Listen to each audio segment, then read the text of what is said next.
Dari, thank you. This is Bryant-Denny Stadium, Tuscaloosa, Alabama, and the reigning national champions take the field.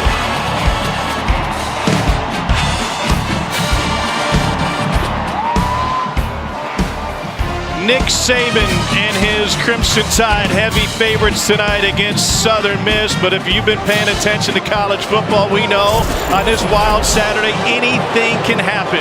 Southern Miss in town from Conference USA made the drive over from Hattiesburg, and we are ready to go in T-Town.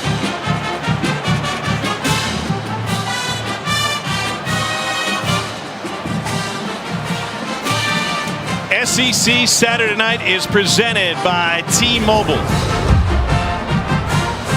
Welcome everybody. Tuscaloosa, Tom Hart, Jordan Rogers, Cole Kublik down on the field. You know about Alabama. They've won 17 in a row. They got 2 ranked wins already this season. Yet, even with a win on the road to Florida last week, Jordan, everybody said Bama's vulnerable. Do they look that way to you? I think they did look a little vulnerable. Their first real test against a good Florida defense, and they didn't have an offensive play over 30 yards, held under 35 points for the first time since 2018. And you go, why? Why did this happen? Well, they didn't run the football well. In this offense, the explosive plays are based out of play action. So if you don't run the football well, those openings downfield aren't there. So look for them to start with that, and then those explosive plays will come back later in the game. See where they rank in conference. That was a key for them last year. Meanwhile, on the other side, Cole, defensively, Alabama is typically stout against the run. That hasn't been the case so far. No, absolutely not. Yards per carry obviously was terrible last week against Florida. Only the second time under Nick Saban that Alabama has allowed a team to rush for 4 touchdowns in a football game. And Tom, it wasn't about the calls as much as it was about the discipline. The run fits, not where they needed to be. You saw defensive linemen and linebackers running into one another. And then when stunts and pressures in games came, you saw defensive linemen run into each other. You saw linebackers in the wrong gaps. The fits did not fit where they needed to. The assignments were not what they needed to be. Those things can be cleaned up. And they're going to get a good opportunity to start it here tonight against Southern Miss. They also, Cole, want to be better at running the football. Brian Robinson Jr. has been limited in practice this week. What have you seen? What do you expect tonight? Nick Saban told us that he would be a game-time decision, but he was moving around fairly well in warm-ups. Just ran out with the team. I saw him. He seemed to be moving around a little bit better than I anticipated. So he's in pads. He's dressed out. I would expect that he'll get a few carries tonight. All right, we'll see exactly what the future holds in store for B-Rob coming here shortly. You see, he is uniformed. Southern Miss won the toss. They've deferred. Alabama will receive, and that young man, Bryce Young, will get a crack at it. 10 touchdowns, 0 interceptions. Nobody else in the country could say that coming into the weekend. Yeah, extremely talented, and the number one thing Nick Saban wants out of his quarterback is to protect the football. He does that extremely well while managing risk. Again, the shots downfield weren't there from a schematic standpoint. It will be tonight. A night game in Tuscaloosa, and the home crowd is ready.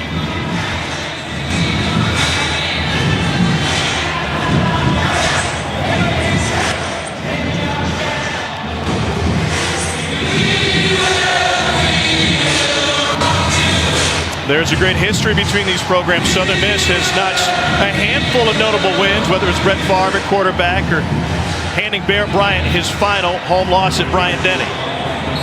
Do they have the power to hang in this one? We will find out. Biggs Bourgeois will kick it off. Jamison Williams to receive. Williams wants to bring it out. Got a seam. Got speed. Got touch at the 35, but stayed up. What a way to start the game. Touchdown, Alabama 100.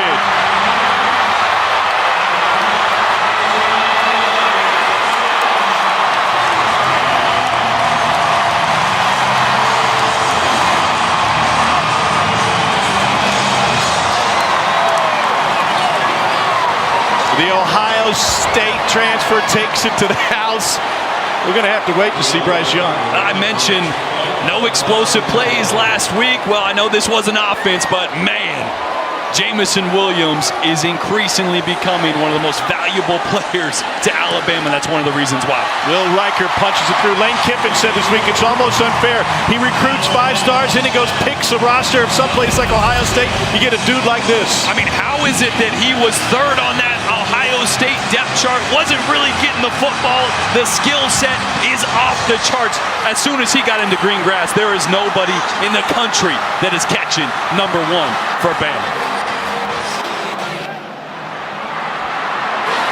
The vision, and man, after a flat week, a win that maybe felt like a loss for a lot of Alabama fans and probably inside that locker room as well. What a way to start.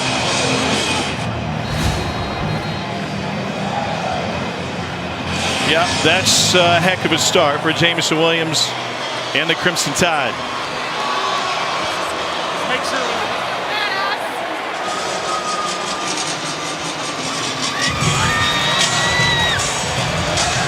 Southern Miss has been a very good defensive team over the course of this season. Their holds are on the offensive side for head coach Will Hall, who played in this state up at North Al.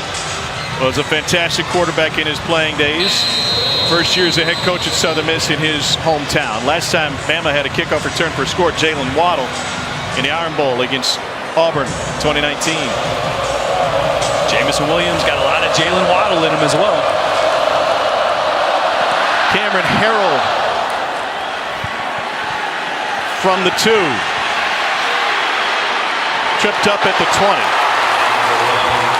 Southern Miss has had to turn to its second-string quarterback already early in the season due to an injury, and it's a Mississippi product, Ty Keys from Little Taylorsville, Mississippi in Smith County. He put up big-time numbers, 3-time Mr. Football in this state. This guy throughout his career threw for nearly 15,000 yards and 155 touchdowns. Started as a freshman in high school, starting as a freshman in college. But you don't play Alabama in high school. No, but I will say, Will Hall did mention starting at Taylorsville High School, a lot more pressure than even playing in front of Alabama. So a kid that's used to winning and used to pressure. He's flush from the pocket on first down and will launch that one out of bounds. I'm not saying I believe him. No, but that's what was said. Yep. Keys got his first career start against Troy, the 8th true freshman to start for Southern Miss since 1987 at quarterback. I mean, Taylorsville isn't tiny. They got a Piggly Wiggly, but still, there are more people in one section here tonight than there are in his entire hometown. Yeah, a lot of pressure early on for a quarterback now just making his second career start. Got to get him an easy throw early. Get him in rhythm. Get him going. Familiar name in the backfield, Frank Gore Jr. And they get to Gore out of the backfield, and Gore immediately gets escorted out of bounds. It'll be 3 yards on the game. Marco Hellam's in on that tackle for Alabama. He has been limited and maybe still not 100%, but out there on game day. Third down passing situation here. This offensive line for Southern Miss is really big, but not fleet of foot. Watch out for number 31, Will Anderson. They're going to move him around. Sometimes he's outside, sometimes he's inside, but he's the guy that's going to get after a quarterback on a third down. Going 5 down to get one-on-ones. Movement on the left side, and here's where you tell you that Bryson Mays, the left tackle, number 51, is getting a rare start today. They've had to shuffle the entire line. Arvin Fletcher, the starting center, a senior, is out for this game for Southern Miss. And Cole, they're backed up. It's 3rd and long. You got guys changing positions. Can't be comfortable. No, it's not good. When you're backed up here next to the student section, I'll tell you, down at field level, and I'm down in the end zone, it's a little bit louder than you would think for Southern Miss first series. Communication going to be an issue. And like we mentioned before, 5 down from Pete Golding. Now he's going to go to a little bit more of a 3-man front. So you could see some more double teams depending on the pressure. Movement on the right side wasn't caught, and a double slant's incomplete behind his intended receiver. That's a good call on a 3rd down. 3 slants to the field, allow your quarterback to sort through, find the option, but just a ball way behind his receivers. You can tell the nerves are there for Ty Keys, and that crowd definitely got to him.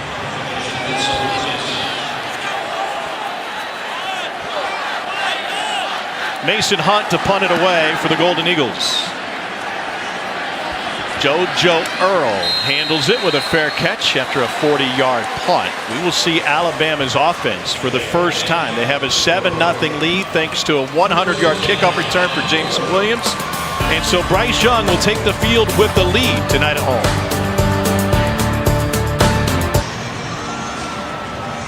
Here's Bryce Young, sophomore from Pasadena, California, out of Mater Dei, number 5 recruit in 2020.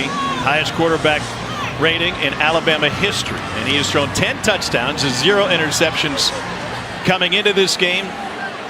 Best start of anybody in college football. He's got Jace McClellan starting at running back. We'll wait and see if Brian Robinson Jr. finds some time if he's healthy enough. Little play action on the first play, and they will swing it out to Mechie. Well, Nick Saban told us this week that it's not about the RPO for them. It's about getting back to what Mac Jones did so well, running the play action and hitting on deep balls. Yeah, one of the best teams last year at pushing the ball downfield off the play action. That time right there, well, it's tough to establish that before you establish the run, right? I like taking a shot early, but Southern Miss was all over that one. Got to get the ground game going for play action to be effective. On 2nd and 16, McClellan, who got rave reviews from Saban about his abilities, but Cole, one thing that he wants to make sure his running backs can do is really press the hole. Well, pressing the line of scrimmage important for a running back. Obviously, you have to give your offensive line time to get on and through your blocks. Plays take time to develop, but if a running back just takes the football and goes 100 miles an hour north and south, that play doesn't have time to develop, especially a zone scheme play. You need to wait and see what the defense does and how it plays out. Jamison Williams motions to the slot. It's 3rd and 13.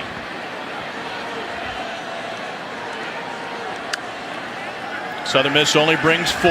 Young to the outside. Caught in an Alabama first down. John Mechie. This is such a good throw from the far hash. He's going to get quarter, half, which means there's a high safety, 2 high safeties to the field. The open spot is the flats, but look at that defender. He's got to get that up and over. It's about a 35-yard throw right on the money. Back to the ground game, and there is room. Pressing the line is McClellan, a sophomore from Aledo, Texas, who picks up 6, and now Bama rolling a little bit. Boy, pretty big double team over here by Evan Neal and Javion Cohen. 70 Javion Cohen left guard has played excellent football this year. And hey, listen, you get 305 and 350 leaning on you, you're probably going backwards. Southern Miss has been fantastic against the run, second only to Wisconsin coming into this one. Young has time, pocket holds, and he'll float one in for a big-time completion to Jaleel Billingsley. Out of the doghouse into the red zone. That's a great concept here. Shot play again. Southern Miss is playing up over the top. Watch these routes take the deep defenders, and Billingsley's going to cross the field that way and slip right underneath that over the top coverage. Here's Mechie again, trying to set up a little screen, and he's got nowhere to go. Big time play by Jay Stanley, Ole Miss transfer. Cole, you had a chance to talk with Austin Armstrong, the young defensive coordinator for Southern Miss. How do you expect them to play Alabama early in this game? Well, he wanted to move the front early on, and you kind of saw it. First play of the game, a little bit of run stun inside between defensive tackles, and then you saw a stun on that previous play on the completion to Billingsley as well. He knows he can't sit still, but has to mix some things up in the front and on the back end. Bama's expecting some pressure. This time, McClellan bottled up. He finds 2. It was interesting. We spoke to Austin Armstrong, the defensive coordinator for Southern Miss, on the field about number 19 for Alabama, Jaleel Billingsley. Specifically, he said, you know, it's interesting. They're not splitting him out as much as they did last year. And what do you know? First big play, he was split out as a receiver, not attached as a tight end. Armstrong, true baby blues. He's the youngest coordinator in the FBS, just 28 years old, high school class of 2011. And he's trying to coordinate against Bill O'Brien. On 3rd and 8 to the end zone, Billingsley. Beautiful catch for a touchdown.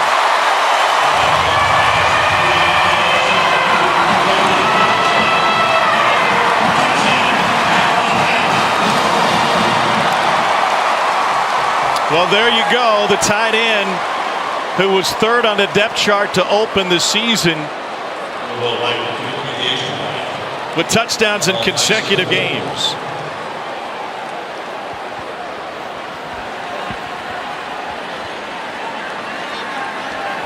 Will Reichard for the point after. He stays perfect. How'd Billingsley get open? Boy, once again, using him split out like a wide receiver, this time in a bunch. So he's going to have two receivers again here. They're going to open up this coverage and a little wheel route behind to set up man-to-man. Right? You got a team that wants to play up over the top. Great. Take them there and get a man matchup underneath for your athletic tight end, and a great ball by Bryce Young, Alabama, 14.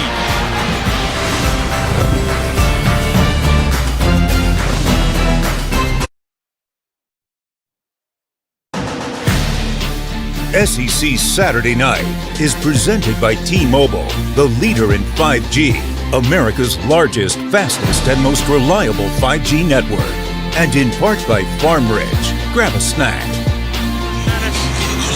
Well, perhaps the greatest win in Southern Miss history, handing Bear Bryant a loss. It's Jim Carmody on the right, the first year Southern Miss head coach. He had a great quarterback in Reggie Collier. It was one of only 2 losses for Bear Bryant at Bryant-Denny Stadium. The other one came to Florida. And what made that one so painful? It ended Alabama's 57-game home win streak at the time. Carmody and Southern Miss had the nasty bunch. Coldest Alabama defense can be nasty. And when execution is on point, we see how it works. It wasn't always the calls from Pete Golding. This is a 4-man stunt up front. Very rare that you get those. Watch the head of the left guard. Now, Drew Sanders is going to come inside. The left guard is used to this being a 2-man game on the outside. Well, the looper comes from the opposite side of the offensive line, so he's completely lost. It's not just the inside move of Drew Sanders, Jordan. And you saw the interception there as a quarterback. When I don't see pressure coming, I'm more relaxed in the pocket. Yet you get loopers, you get hit in the face when you're not expecting it. That's when those turnover-worthy plays happen. Defensive coordinator Pete Golding. They're pitching a shutout so far. Frank Gore Jr. on the play action to him. They'll swing it out of the backfield, and physical play by Jalen Armour Davis will be a loss of 1. The net on the completion to Chandler Pittman. Boy, the Southern Miss receiver just tried to block Jordan Battle, and Jordan Battle said, not today. He tossed him on his butt. It's a way to start. 2nd and 11.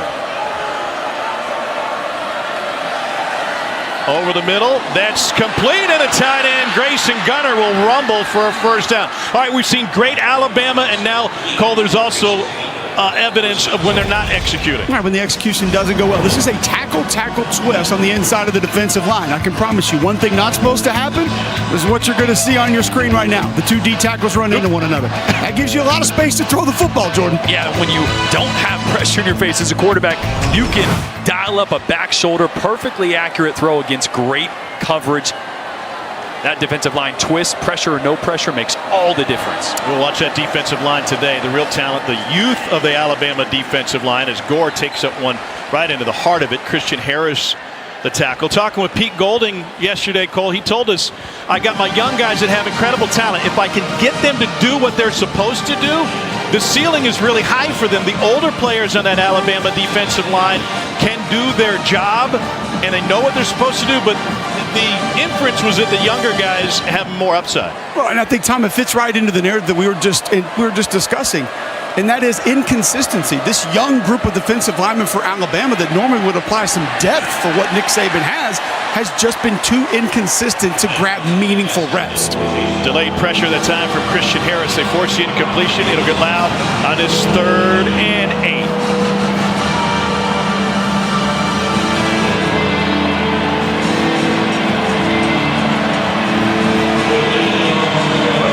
Anderson's going to be working on left tackle. Takeem Doss, 6'5", 360 at left tackle. He's a big body. But if Will Anderson gets a good rush on the outside, this ball better come out quick. Anderson goes inside. Keys once again finds his tight end. 2nd first down for the Arkansas transfer. Grayson Gunner's got plenty of SEC experience. And a 4-man twist up front, so no pressure on the quarterback.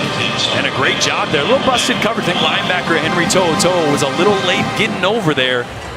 That's 2 good plays to the tight end here on this drive for Southern Miss. Jordan, I told Pete Golding, I said, I hadn't seen a lot of these 4-man games up front. He goes, oh, we got more of them. Don't worry, we got more. Just did another one. Freshman quarterback Ty Keys. Here's Gore. fights for a yard. Will Anderson in on the stop. You notice a lot of the, call it eye candy, right? Some of this lateral movement before the snap. A lot of split zone stuff is what Alabama really struggled with against Florida. Christian Harris, Henry To'oTo'o, their eyes have got to be in the right spots. Can't be distracted by motion going one way and a run coming back the other. And some of that Pete Golding told us is about Henry To'oTo'o trying to do too much from a communication standpoint. Get to that in a moment. Another swing pass and a nifty move to the outside, and that's Chandler Pittman who picks up 7. Pete Golding said, I finally told To'oTo'o, do your job. Once you set the front, it's up to the guys on the line to know what their job is. If you're caught communicating to them too late before the snap, then you're going to get away from what you're supposed to do. Gore stopped on 3rd and 2. Christian Harris with the stop. So 4th and a long 1 or a short 2. Yeah, I feel like this is rolling the dice. They're going to go big, bring in multiple tight ends. Yeah, got to go for it here. A really good drive by Southern Miss. Couple big first down pickups to keep the momentum going. I think it's fair to say that Southern Miss's big is relative to Alabama's big. Yes. Well, hey, did you expect them to drive all the way down on this? No. Not yet. First chance out. 2 for 4 on 4th down this season. Cole Cavallo is the fullback. Play action, swing, and that is intercepted off the carom. Picked up by DeMarco Helms. An Alabama takeaway after Southern Miss had the perfect play drawn up. A great play. Get your quarterback a little bit outside the pocket. He actually misses the read, though. He tries to throw the corner route that was heavily covered. He had a tight end in the flat for an easy first down pickup, and he just missed it. Jordan Battle got his hands on it. DeMarcus Helms ends up with it. 4th down stop for Alabama, and it's another Tide takeaway.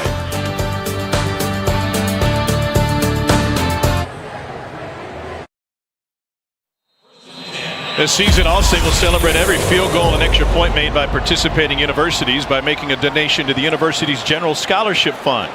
Thank you, Allstate.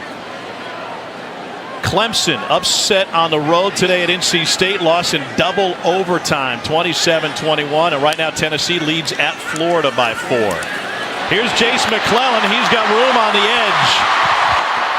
And McClellan takes it into Southern Miss territory with a 27-yard run. Great lead block by Jamison Williams, coming down and cracking on a linebacker to open things up there for Jace McClellan. Had 3 touchdowns 3 ways against Mercer a couple of weeks ago. McClellan cut down, no gain. And he's only about 190 pounds, but watch how he comes in here. Wow, come on. It looked better live. We slowed it down a little bit there. I swear it looked better live. But a great job getting in there and getting physical. I got no problem. I got no problem showing wide receivers blocking anytime you want to get to. Love it.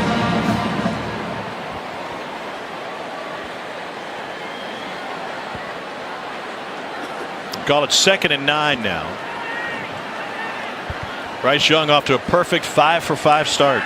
Here's that play action. Back to the line of scrimmage. Fires deep and incomplete. It was something that was different last year with Mac Jones turning his back to the line of scrimmage as opposed to, say, Tua, where so much was built off the RPO. Yeah, haven't done a lot of the pistol formation this year, but you saw it right there. It was a staple under Mac Jones. It's just a way to give the illusion of the hard play action fake to those linebackers. Trust me, anytime a safety or a linebacker sees the quarterback turn their back, it's like a magnet. It brings you up, and that's when you get hit over the top. Isn't that also tougher for a quarterback to then find his target? Got to be better pre-snap, knowing exactly or hoping to know exactly what the defense is going to do, then double checking once you flip around. Bama 2-2 on 3rd down tonight. Pressure coming. Young didn't see it till late. Escapes it. Throws wide open. Slade Bolden. And Bolden gets wrestled down inside the 30. Goes from a sack to a 20-yard gain. Just a free runner here. You're going to see the nickel come on a blitz. Line was sliding the opposite direction, but this is where Bryce Young is at his best. stepping up, moving when there's pressure in his face. Young 6 for 6. Here's McClellan, shifty in the hole, and he pushes it all the way out to a gain of 7. They pressure Bryce Young a lot. He doesn't seem to get phased. No, I mean, he's unbelievable at keeping his eyes downfield, navigating the pocket, and delivering those explosive plays. Yeah, he could take off and pick up 5 or 6, or he could rip one downfield and really hurt a defense. Here's Mechie looking for a block. He got a couple of them, and then he ducks inside. Pylon.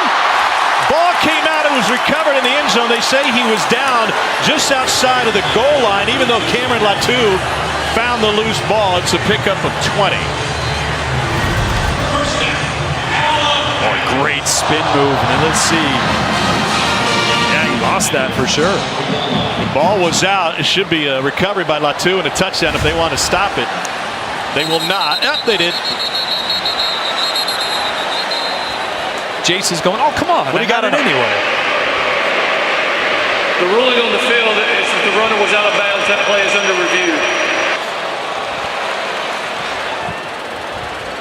This should be Cameron Latu just found an Easter egg and picked up a touchdown.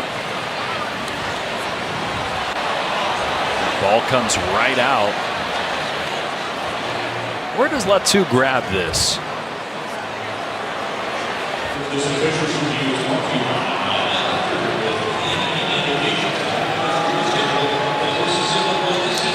Heads up play by Cameron Latu. Initially they ruled him out of bounds, and Latu just scoops it up right inside the goal line. That's one way. I mean, that's the easy way. Just picking up crumbs.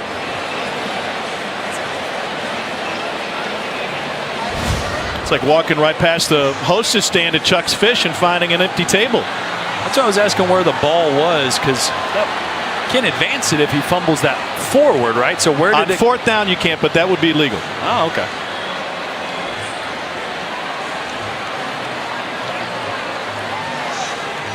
Otherwise, on fourth down, it'd be the spot of the fumble. Lee Hedrick is our referee tonight. SEC crew. Tell you what, we were always taught only on fourth down or further game do you dive with the ball out like that, just because so many bad things can happen, right? That ball goes through the end zone. Then you got problems. You know, you love the effort on the outside, but also a great play there by Southern Miss. Jarring the ball loose, but any way you spin it, Alabama's sitting pretty. Well, Cameron Latu's taken advantage of early playing time when Billingsley was behind him on the depth chart. He had a great game week 1. It's a great shot. Right down the line.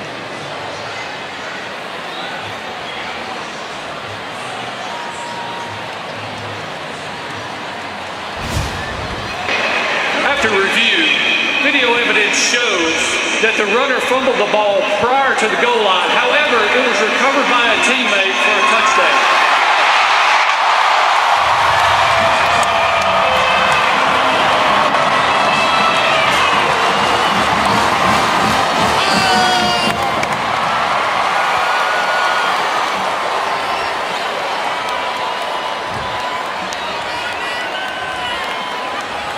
And so the call on the field overruled by the replay booth. More than 65% of reviewed calls in the SEC have been overturned, and most of them take less than 90 seconds to do so. Reichert hasn't missed a point after since he put on his high school uniform, and that remains the case. It's a 21-0 lead for Alabama. You know, I played indoor soccer in college, and used to call me the garbage man because I wasn't very good, but I would position myself so if anybody shot the goal and there was a ricochet, bam, I'd be right there for the easy knock-in. 81 right there is playing garbage man. He's just picking it up. Hey, touchdown. Can I ask a question? Yeah. What was better at Mandy, the indoor football facility or the indoor soccer facility? I'm going to plead the fifth on that. I thought you were going to say they were one and the same. Well, they are, actually. I mean, yeah, that's a good point, yeah. There's only one. Held Georgia to just 3 points in the second quarter today, the Commodores did. That's one way to spin it. So Young with a 24-yard completion, and then, pardon me, Mechie, then the fumble, and Latu picks it up. Only unfortunate part for Bryce Young, that's not a touchdown pass. Tuscaloosa light show here, 21-zip.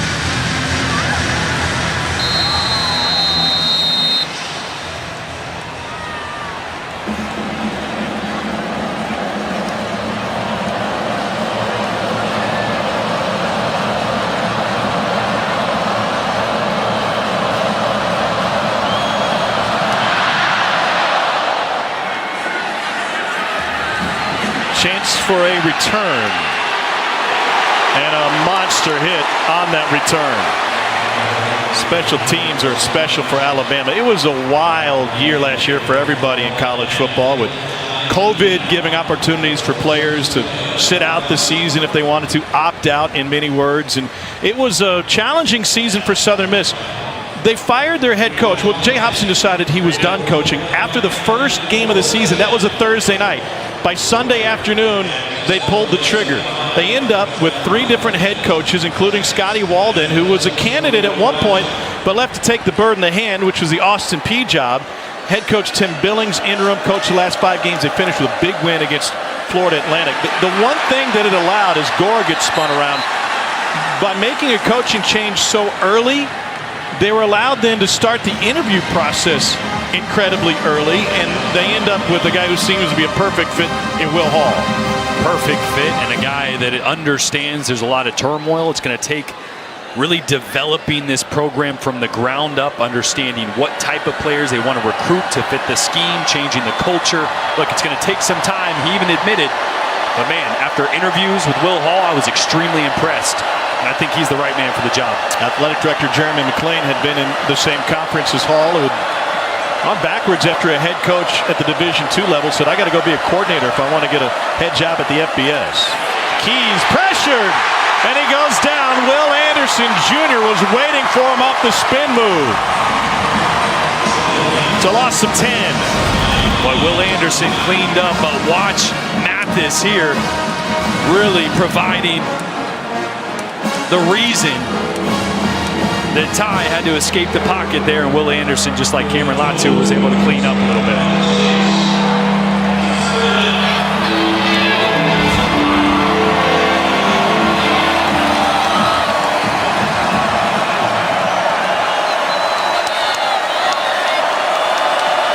Third down, 22. Keys keeps it. Nice read. It'll give the punter some room after Christian Harris makes the tackle.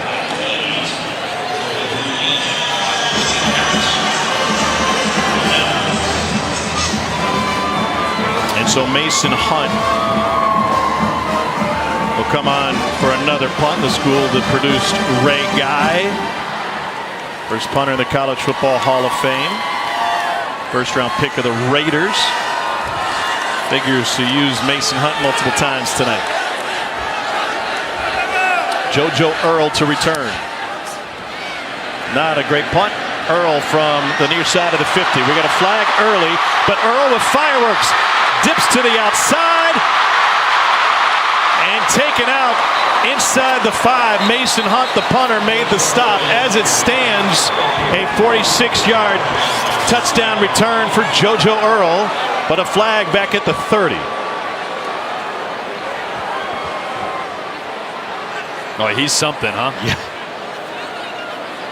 You look at what they had last year, what they lost, you go, man, I don't know if they're going to replace a guy like Devontae and During the Jalen kick, Waddle.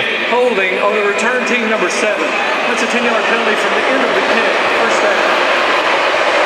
And then all of a sudden, Jamison Williams and JoJo Earl. Yeah, pretty good. By the way, can you imagine how good the team was at Aledo High School in Texas with JoJo Earl and Jace McClellan on the same squad? You think anybody else touched the ball? Yeah, hard to be a bad quarterback on that roster, right? Hand it off and dump it off. Yeah. They'd been playing together since they were young tykes, and on the same team in middle school. Parents got together and said, you know, pretty good program out in Aledo. How about we all pack up and as families move out there? And that was the decision. And then Earl was recruited to Alabama by McClellan, who was originally an Oklahoma commit.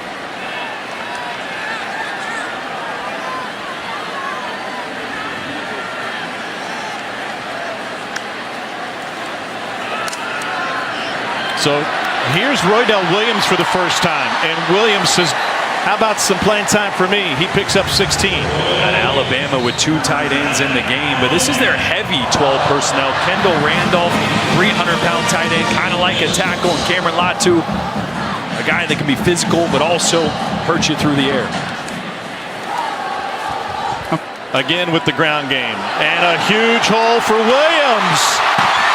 Stiff arm, pylon, out inside the 1, a 43-yard run by Roydell Williams.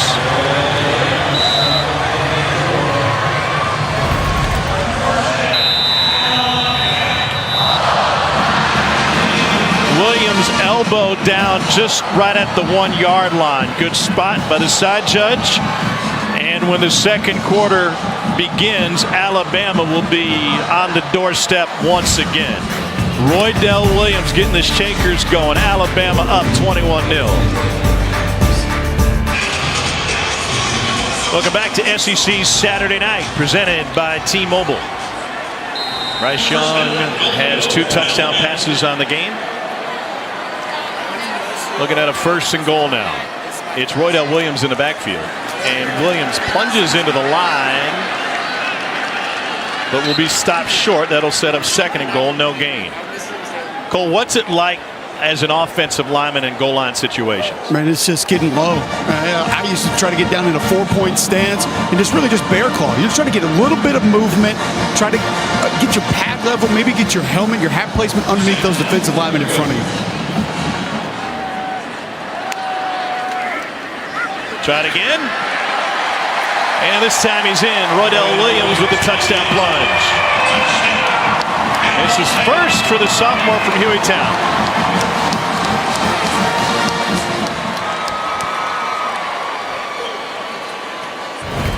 Second play in a row, Southern Miss, and Taj Sykes up there, the nose guard, had really good penetration, but just a good job by Roydell Williams of reading the hole, diving, put your head down and getting in. 4-play, 60-yard drive, needed only 65 seconds. Riker splits the uprights.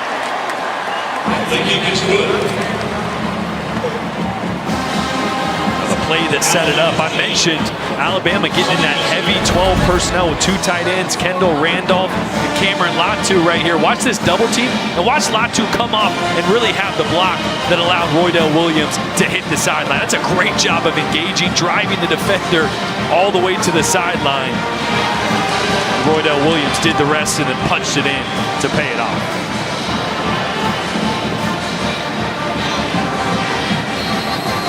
Pylon cam no worse for wear, and Williams able to clean it up after getting him down there.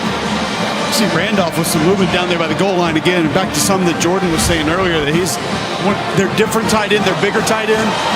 He's not a tight end, guys. No. I mean, that dude's a tackle. And Bill O'Brien told us he would be their next right tackle in the game, but the value to be able to have someone that has the understanding, the technical wherewithal to be able to block the way that he does, especially in the run game, not a lot of teams can offer that. Kendall Randolph, 6'4", 298. He does have a tight end's number. Well, yeah, there's a 12 personnel that's really an extra lineman for Alabama. There's a 12 personnel that is really an extra receiver when 19 comes in the game for Alabama. And there's also 13 personnel. Yes. Bill O'Brien's got an embarrassment of riches to work with as an offensive coordinator. And some versatile tight ends. Ty Keys so far in this game, the freshman, 3 of 7 for 39 yards. Small town kid from Taylorsville, Mississippi. Taylorsville, by the way, northwest of Soso, and it's just north of Hot Coffee, Mississippi. Hot coffee, huh? Yeah, you're more of an iced guy. Yeah, I'm a cold coffee guy, but yeah, I dabble every now and then when the weather starts to get colder. Instead of getting on a plane, we could drive over to Taylorsville maybe tomorrow if you got free time. You know, Southern Miss and Will Hall, they're really recreating their identity on offense, and they had to do that last week with Ty Keys in his first start. Here's Keys on the run. Tooling the scheme, the play calling to his skill set. I expect to see a little bit more design quarterback runs. And again, their best receiver on the outside, Jason Brownlee, just 1 target tonight, 0 catches. Got to find a way to get some of their playmakers the ball in space. Brownlee, a couple 100-yard games in his career, 3 of them as a matter of fact. Pete Golding, defensive coordinator for Alabama, said, I know this staff well, and I know what Will Hall wants to do. I just don't think they're at a place to be what he wants to be right now. This is Frank Gorgan. And part of that, he said, Cole, he's a great coach. If they can't out-block you, they can run to space and maybe run some option stuff going forward with 2 and 3 backs and the quarterback as a runner. But Golding just didn't think that they would see that in this game because Keys has so little experience.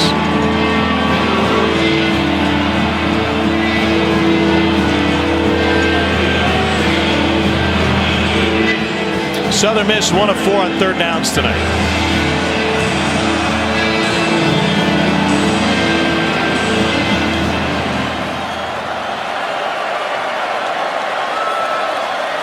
Pressure coming.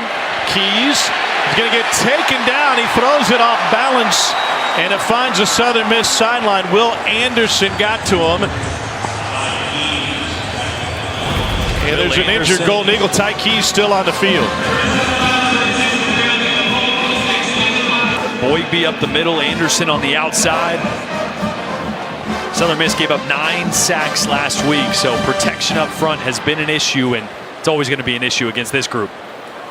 Cole, what do you got on Will Anderson? Well, one thing that makes him very difficult to block, guys, is 34-inch arms. I'm just going to do a little demo here for you. I got about 32.5, 33-inch arms. As an offensive tackle, you have to get your hand on a pass rusher. So this is 34 inches right here. So if I'm trying to get my hands on Will Anderson, that's the extension that he has to be able to keep me off of him as he's rushing the passer. Just to put in perspective, Khalil Mack, 33.5-inch arms. Will Anderson, 34 at 6'4", 255 pounds. Can we get the utility? Can we get the utility to keep poking Cole with the stick? Please. That's the ultimate. Now hit him with it. 28-0 Alabama. Good work, fellas. All right, Dwight, thanks. Hendon Hooker, pretty good start, 7 for 11, a couple touchdowns starting for Tennessee. Bryce Young wanting to go deep, and he's got him. Jamison Williams eating up the yardage again, 81-yard reception.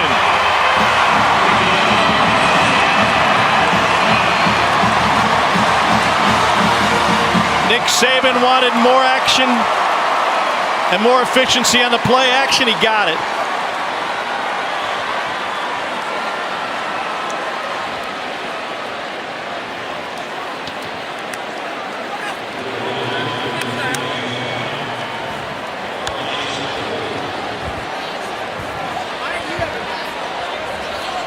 Jamison Williams out of St. Louis by way of Ohio State. He's touched the ball twice tonight. He has 181 all-purpose yards. Reichard makes it 35-0. That's just the speed. I mean, you cannot coach speed. Safety's a little lower than they probably would have wanted to be. And once you're even as a quarterback, you see Jamison Williams or any of your receivers even, that means he is leaving. Bryce Young, great read, great throw. A couple weeks ago, we were in town for the Mercer game, and we asked Bryce Young who he emulates at the next level. And without having any idea who he was talking to, he said, Aaron Rodgers, I love the way he plays the game. Do you see Aaron Rodgers and Bryce Young? 100%. There's a lot of similarities in their mechanics, especially their lower body mechanics, the way they flip the ball. Both their feet come off the ground a lot of the times as they're ripping their lower body through the throw to create velocity and accuracy. I kind of expected that was what he was going to say because I watched him on film and 12 on film a whole lot, and there is a ton of similarities. It's kind of the new era of quarterbacking. You don't see very many Peyton Mannings anymore. You see a whole lot more Aaron Rodgers. Matt Corral fits that description too. And he's 1 and 2 in the Heisman odds right now with Bryce Young. 100%. How quickly the ball needs to come out. How a lot of times passing lanes, you have to fit your arm angle to match where the passing lane is because of tempo and how quickly things change in the new era of offense. Think about it this way. I think 10, 15 years ago, you were recruiting a closing pitcher at quarterback, right? A big, tall, strong-arm guy, threw over the top, 6'5". You wanted Nolan Ryan. Yep, now you want a second baseman, a guy that is quick, agile, can flip and throw the ball really accurately from any platform. That's Bryce Young. Coolest part about that, Jordan, I thought, is when Bill O'Brien told us they actually rep that in practice every day. They work on throwing off balance, throwing while moving around, changing arm angles, things of that nature. Ty Keys took a hit on that last third down. He's back out there. Pass backwards. This will be a run now for Daquan Bailey Brown, who picks up 3. And just some housekeeping. Bryce Young on that fumble at the goal line got credit for a touchdown pass that Latu recovered. So on the night, Bryce Young 8 of 9, 3 touchdowns. Jeez. How many games in a row now is that 3 touchdowns? Every game. Every game. Wow. Good start. That's why he's all smiles. 2nd and 7. Tough sledding for Frank Gore Jr., freshman from Miami in his 2nd year in the program. You know, his dad, Frank Gore Sr., 5-time Pro Bowler, was playing in the NFL as recently as last year, and now his pops is getting ready, he says, for a boxing career. His pops put the gloves on, and Gore Jr., he don't need no gloves out there. That's old school, man. No gloves. Love it. Oh, this is bare knuckle. Yeah. We asked him if he ever got in the ring with his dad. He's like, nah. No, not something I'm interested in. I wouldn't be either. Pressure. They got it to the screen, and this is Bailey Brown, but he gets back just to the line of scrimmage. Fadarian Mathis stayed with it, came up with a stop, and that'll bring on the punting unit for Southern Miss. Bailey Brown, another one of those guys that they can build upon on the outside. I remember watching, I was down on the field earlier, and I was like, man, number 2 has got some juice. So another one of those guys that they can get the ball in space, get Ty Keys some easy throws. Look, it's going to be tough to get anything going against Alabama. But really, as Will Hall mentioned, we're planning for 2 weeks from now, right? Conference. We're trying to get ready tonight for conference play in Rice. Alabama nearly got it. May have gotten a piece of that one from Mason Hunt. Tide already has a block punt return for a touchdown this season. 44-yard punt. 5 minutes into the 2nd quarter, Alabama's up 35-0.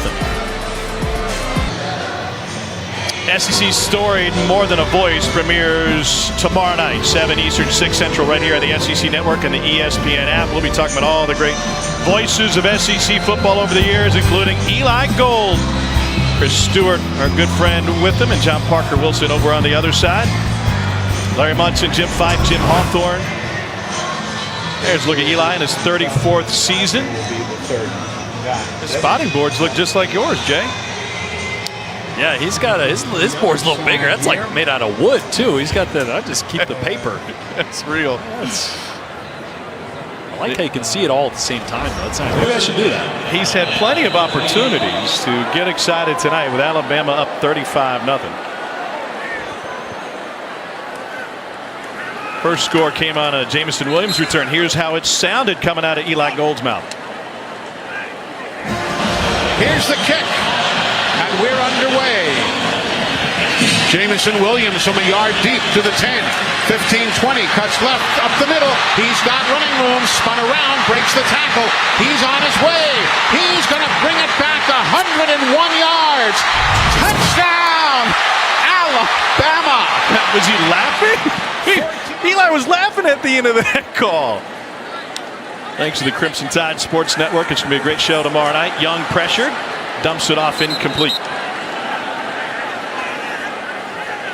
Cole, you listened to a pretty good one in the Auburn radio network with Jim Fife. He'll be featured tomorrow night. Oh, man, you think about touchdown Auburn, and then obviously Rod Bramblett was able to keep that going. Andy Burcham still doing it today. But hearing all those voices. Intentional grounding on the offense, number 9. That penalty is a loss of down at the spot of the foul. 3rd down. Hearing all those names, Tom, you think about how much college football those gentlemen painted for us in our minds growing up. I mean, that's what it was. We knew those guys as the voices of our team, still do today for many of them, and been very impactful over the years. I'm looking forward to the Munson part. Stepped on their face with a hobnail boot. The best. 3rd and 14. after intentional grounding called against Bryce Young. They'll send Williams out of the backfield, set up a screen to Mechie. Boy, that's tough. That's a tough play for Emil Ekiyor-Cole to get out there on a screen that they're trying to set up. Especially when Bryce Young can turn and get his feet in the ground and get that ball out as quick as he does. I mean, you're not going to beat that football out there. However, receiver has to know that the offensive line's coming out, probably going to take a 305-pounder a little bit longer to get to the perimeter. So come flat before you try to get north and south. You still, as a quarterback, want to get rid of it immediately?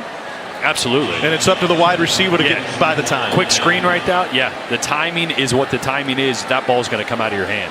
James Burnup to punt for the first time. He's got a rocket for a leg. The Aussie can do magic with this thing.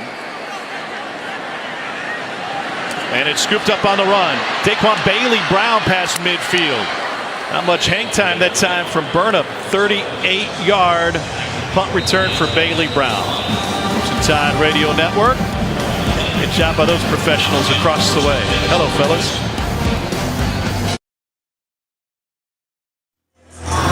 Let's take a look at Fansville, brought to you by Dr. Pepper. Parents weekend here in Tuscaloosa. Got all afternoon to get ready for this game tonight.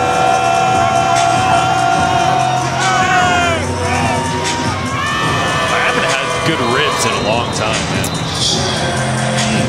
All right, that's something we can work on. Yeah, I need to get some good ribs. There's a tailgate out there watching right now. You want to deliver them to the booth, we'll eat them. First and 10. The freshman Keys got to find some daylight. Not much to find. We got a flag after the play. Malachi Moore in on the stop. One of the things we discussed with Pete Golding was getting everybody in the right position pre-snap. And he talked about how bright Henry To'o was. On the offense, number 60, 10-yard penalty with a replay first down. And Cole, he was telling us that sometimes To'o over helps. He wants them to get the call in, get the D-line set, and then let them deal with their own responsibilities and do his own job. I think the foundation of what Pete Golding was saying, I would rather have a defense called and then you execute it versus whatever they run, whatever formation they're in, then you attempt to be getting into a different defense while the football is snapped. We hear a lot of defensive coaches say 11 sets of cleats in the ground. Essentially what Pete Golding is saying there, I know you want to be right with everything, every alignment, and what everybody's doing, but sometimes just get me in whatever defense we call and let's ride it out. Keys finds the open tight end. It's Gunner again. Somehow got loose for 26. Third catch, third down. What a great play action there. Just, again, stealing the eyes of the linebacker. Henry To'o and Christian Harris there bit up on the run. Tight end right behind him. Matched up with Malachi Moore now.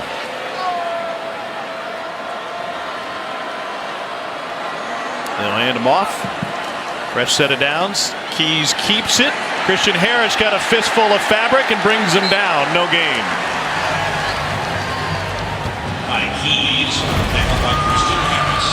Now watch right here. Henry To'o come up to play the run.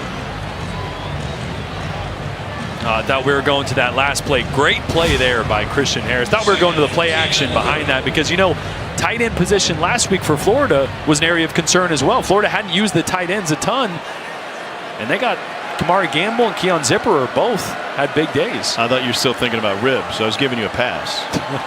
Moore shows pressure off the edge, and Will Anderson first one there. Loss of 3. Boy, there's two schools of thought when you have a team that wants to run zone read with the quarterback, right? You either sit back, try to play both, or attack, or crash the mesh. And that time, Will Anderson just said, I don't care what you're doing, I'm going to come hit somebody in the face. I always hated that. Don't do that, come on. You're the one getting hit in the face. Yeah, I don't want that. Southern Miss has converted just 1 third down tonight.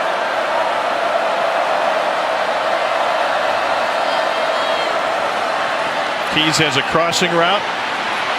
This is Jason Brownlee who gets a block and he gets ridden down at about the 11, a gain of 20. They finally targeted their best receivers. Yeah, and this is a one read, one throw. This is the only place the ball was going. Everybody on the right side of your screen there, on the right side of the formation, is running their defenders off and then blocking for Brownlee coming from the left side to the right. It's kind of like a way to get a screen, but on the other side of the line of scrimmage. And not a very clean game on the right side of that offensive line. Will Anderson slants in. And you saw Justin Bigby not really get back around to take up that passing lane. Bama trying to preserve the shutout here in the first half. Keys swings it out. Missed tackle, Chandler Pittman to the pylon. And they'll say he's out at the 1. Stepped out before he made the dive, apparently. DeMarco Helms came up to try to make this tackle. Pittman got out of it. Let's see. Ooh, I got a touchdown. I think so. Any part of his body come down out of bounds before the pylon's hit? Perhaps the left elbow? Did the ball move? Did he lose control of the ball before he hits the pylon? That angle, it didn't look like it, but the other angle looked like that ball was moving a little bit. You can tell, you can tell that he was trying to grab the ball to reach out before he was getting hit. And if that ball moved and he lost control, that'd be a touchback. If he has control, it'd be a touchdown. Replay booth's going to get involved. That's such a right here. Yeah, it's loose before it hits the pylon. It looked like it was loose, right? Yep. I mean, just barely. And now will be, do you have enough evidence to say absolutely that ball was moving? That angle, no help. The behind angle, no help. It's that sideline view right here where you can see that ball. Watch the nose of the ball. Right? Yeah. Oh, yeah. The nose of the ball is coming out. Surged forward, otherwise it wouldn't have. Yeah. Well, this is what you were talking about earlier on the Latu recovery in the end zone. That's why you, unless it's an end-of-game situation, why you don't extend for the pylon with the danger of a touchback. And you can see right before Malachi Moore goes to hit him, he's thinking right there. He's thinking about trying to reach the ball out and probably loses control just a little. Video review, there's evidence to show that it is a touchdown. The airborne runner hit the pylon. I don't agree with that. Ball in his possession. I don't either. But I tell you what, sometimes when a replay review booth or collaborative replay, I think they can get focused on one element of the play, and it wasn't called a touchdown originally. So if their focus is pylon or not, was he out of bounds? Even with all the help they get, and collaborative replay with help from Birmingham, sometimes you can miss the kind of stuff that you were able to see.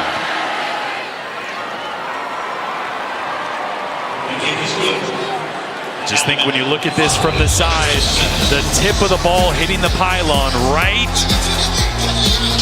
here, to me, that is losing control of the football, not what the refs saw, and so Southern Miss on the board.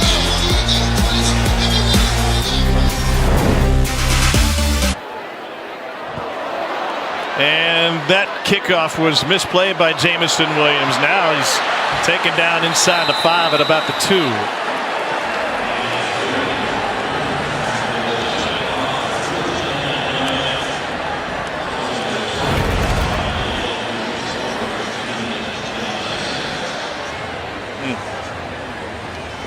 Nice design by Southern Miss, just trying to sneak one past Bama. Hey, thanks to Wheels Up, helping make travel easier. Jordan was at SEC Nation in Columbia, South Carolina this morning. Here in Tuscaloosa tonight. Surprised a couple guys on the elevator and said, wait, weren't you in South Carolina this morning? Yeah, indeed. Wearing the same thing. Did put some deodorant on, though, so I appreciate that. 4 venti coffees later, and we're good to go, baby. More than you know. Worst field position of the night for Alabama. Bryce Young has Jace McClellan behind him. And McClellan has a huge hole over the left side. First down run, gain of 12. Javion Curry again at left guard. Really just been nice in the run game for Alabama this year, especially here singled up. Just working a one-on-one in the zone scheme, able to get legitimate movement. Opens up a nice run lane.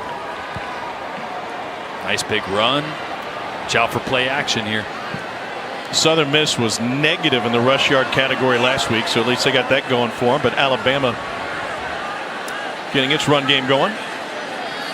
Pressure coming from the safety from a long ways away. McClellan lowers his shoulder and is able to make it to the 20. So a lot of what Alabama does, and this is kind of pro style, this is something Bill O'Brien in the NFL is very familiar with. They'll call 2 plays. And so Bryce Young there, if he sees 2 safeties, which he just saw before that play, before the one rolled down, he's going to check to the run. If it's a 1 safety look and they're rolling the safety down, he's going to leave the pass on. So they start with a pass play action, 2 high safeties, great. Light box, let's run it, which is what Bryce Young saw, but they rolled that safety late down in to add for the run. Injured Southern Miss player is Eric Scott Jr. out of Base Horror, Kansas.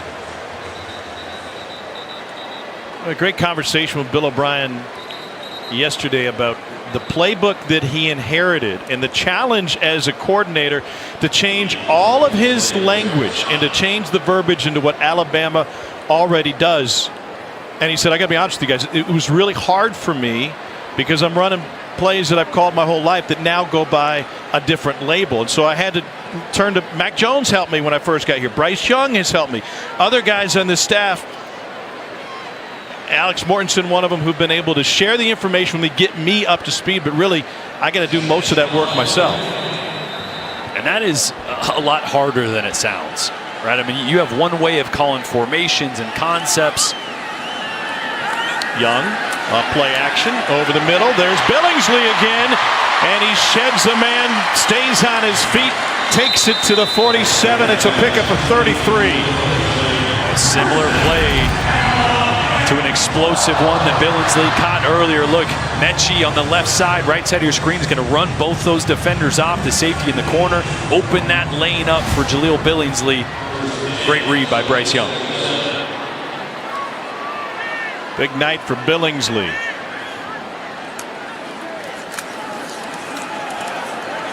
Roydell Williams hogtied after a pickup of 9. Well, continuing the conversation about the verbiage, we asked Nick Saban why it was so important and when he decided that it was important to keep the consistency from play calling. And it goes back, shocker, to Bill Belichick in New England. And he said what Belichick does and what we've tried to do, that's not 100%, is to keep the same verbiage on both sides of the ball, which to the unaccustomed may not seem like a big deal, but you've got coaches coming and going. In the NFL, you've got players coming and going. And so you can call it the same thing whether you're in the offensive meeting room or the defensive meeting room. Is that, how uncommon is it? No, it's extremely common that it is called differently. Every team I was ever on, we would call trips or tray a certain thing, and the defense would call it completely different. Or a run concept that we say is this, defense would say it's something completely different. So it is less common that teams would try to have the exact same verbiage on both sides of the ball. And you consider, Cole, the turnover in the coaching department, especially with offensive coordinator over the years, it's obvious why the consistency would be important from a player perspective and Nick Saban, a player's coach. Think about the amount of players. If you did turn over a coach, any coordinator, either side of the ball, think about the guys that are close, the guys that are almost there, and maybe they just don't understand the verbiage. They don't understand the scheme. They can't identify things and give it to the guy next to him. We talked about To'o and his value a little bit earlier. All of a sudden, you're close, and then a new coordinator comes in. You have to relearn everything again. Something Cam Latu told us was tough for him going from defense to offense even. On 2nd and 6, they'll run it again. Roydell Williams! And he stumbled over the 5-yard line. 16-yard run. That close. Circled John Mechie there, did a great job of identifying and communicating to Bryce Young that a blitz was coming. Checked the run the opposite way. Bryce Young was aware. He said, we're good. Big game. I think it's about 6 stretch plays in a row on this drive. Yeah. Williams, the outside receiver. Billingsley, the slot.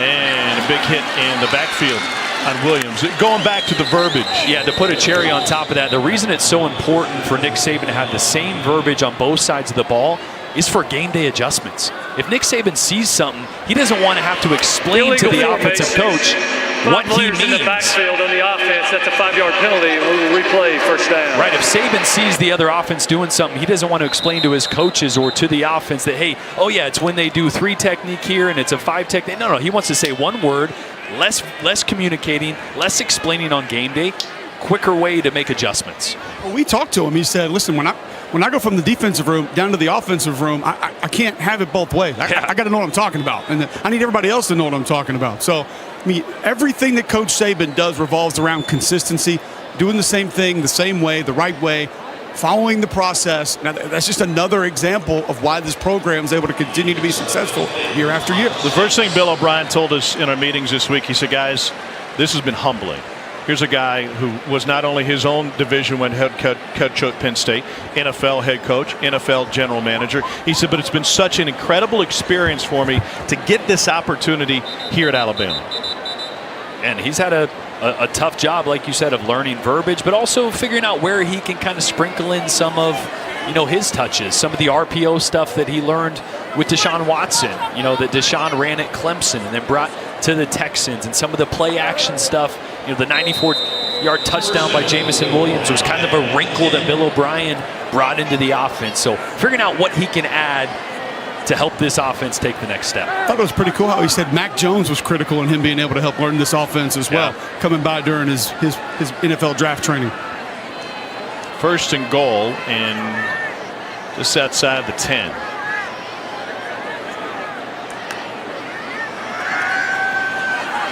Young pressured, and he gets wrestled to the ground by Josh Carr Jr. First sack of the night for Carr. Coaches have challenged Carr. You want to be elite or not? You can't let the quarterback slip by. That time he didn't. And watch Carr off the edge here. Just continuing to work, right? Little swim move on the left guard, Javion Cohen, and then continuing to work. And this is kind of the double-edged sword, right? Bryce Young is so good at navigating the pocket and throwing under pressure, but every now and then, that's going to happen when you do hold on to the ball. Second and goal, now from the 17. Watch out for Mechie here at the bottom of your screen. Looking towards Mechie. And look who it is again. It's the tight end, Jaleel Billingsley. And that'll set up third and goal from about the 9. A lot of folks often wonder why Jaleel Billingsley is so valuable. We asked Austin Armstrong, the Southern Miss defensive coordinator, before the game, what's your answer for 19? He said, well, we have two packages. We have a 12 and a 12 light. Speaking of his personnel, 12 light obviously being Billingsley, because he doesn't technically count as a tight end because he can flank out as a wide receiver, and he's a very difficult matchup. Watch for some crossing routes here. They like to get in these tight bunch formations, cross some guys, see if they can get somebody open with a little rub route.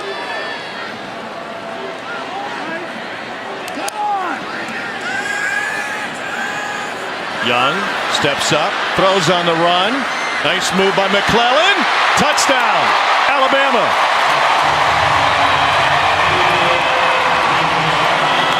On the 10th play of a drive, then once it got in the red zone, went backwards before it went forwards.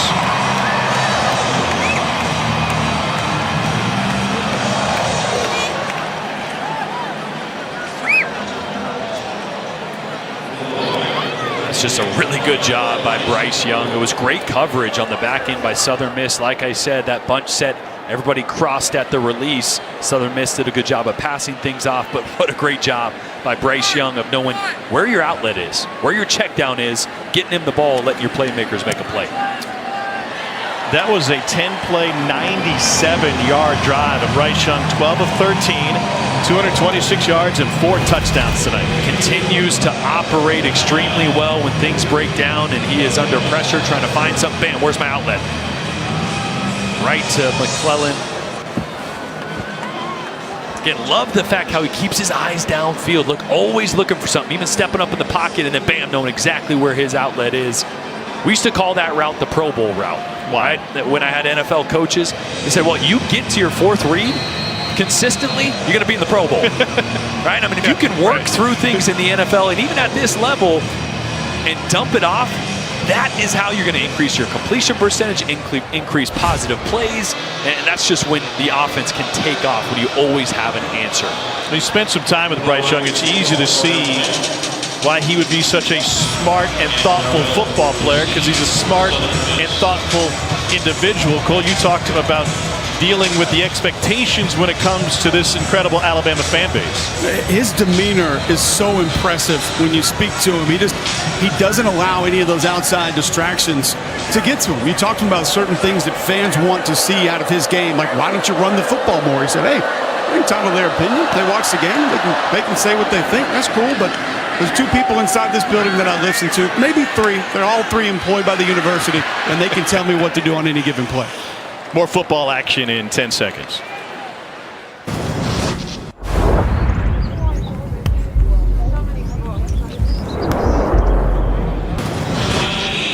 (42-7), Alabama with a comfortable advantage here towards the final seconds of the first half.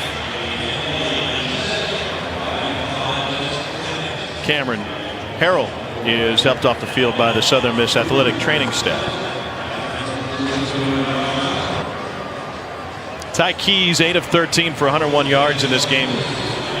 This is a Southern Miss staff that told us, Will Hall said, we view this as a game in between 2 other games and 2 weeks of practice to get us ready for our Conference USA opener. And Ty Keys with a baptism by fire for a freshman quarterback. We're at the half, and you can watch a live performance from Alabama's $1 Million Band on SEC Network Plus. Start streaming now on the ESPN app.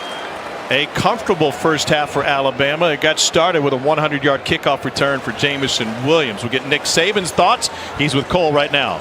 Coach Saban, you said this week play action was something you wanted to see your team get involved a little bit more. Felt like you had good success within the first half. Yeah, we did. We made a lot of explosive plays, play action. Bryce did a good job of throwing it. Guys got open. 19's been open a couple times. One made a big play on a play action pass, so we're happy with that. Feels like the defense has been successful attacking the mesh in zone read. How and why do you decide to take that course when playing a team that does it a lot? Well, we want to force. They run a lot of counter OT, so when we force, we get an extra guy because they're not blocking that guy. So, the quarterback ends up keeping the ball, but we got a guy on him too. So, just got to get off the field on 3rd down on defense. 3rd and 13, we let them complete that like screen pass. So, anyway, got to play better in the second half. Thanks, Coach. I think. They held him to 2 of 7 on 3rd down. He is a perfectionist, and the results speak for themselves. Bryce Young nearly perfect. 12 of 13, 4 touchdowns in the first half. You know who's perfect? Dari. It's all yours.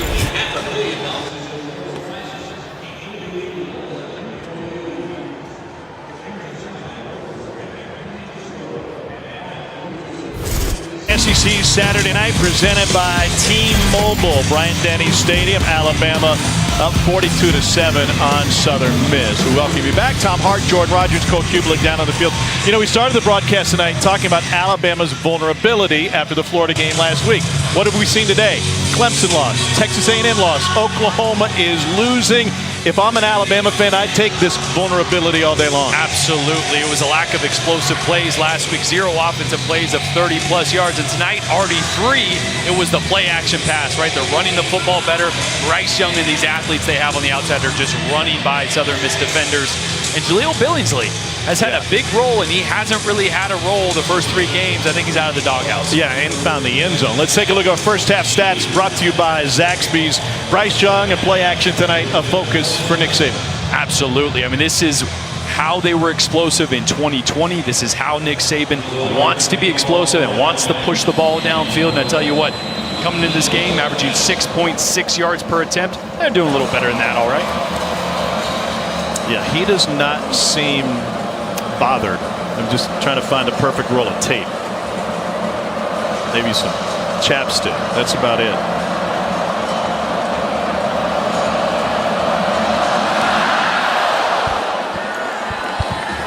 No return. Cole, what'd you learn from Southern Miss head coach Will Hall?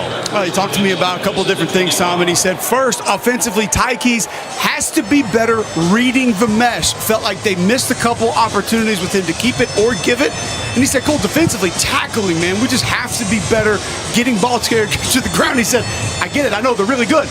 My guys have got to get them to the ground. He said, we think we can be a little bit more competitive if they can make that happen. Kind of like Shane Beamer's response when he was asked about Georgia's defensive line. Like, they got 5 stars everywhere. They're pretty good. Yeah, we know. It's tall task. Keys, the freshman, incomplete.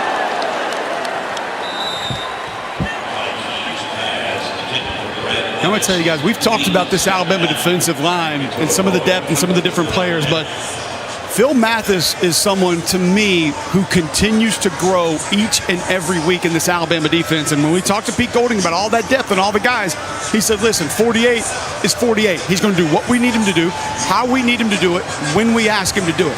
He is one of the most reliable defensive linemen on this football team, and he continues to flash those kind of plays, getting pressure more and more often. Also flashing the dance moves, the loose hips. Gore taken down by Will Anderson Jr. This Alabama defense has been like devious licks tonight. They are just tearing everything off the wall and taking it home with them. A lot of movement. You saw Will Anderson there working from the outside, back inside. Phil Mathis, as Cole just mentioned, he's been real disruptive in the A-gaps tonight. This defensive line is starting to catch their stride, starting to play a lot better. Another big one, Jordan, is that 18's actually on the field. LeBron Ray giving Alabama meaningful reps the last 2 weeks.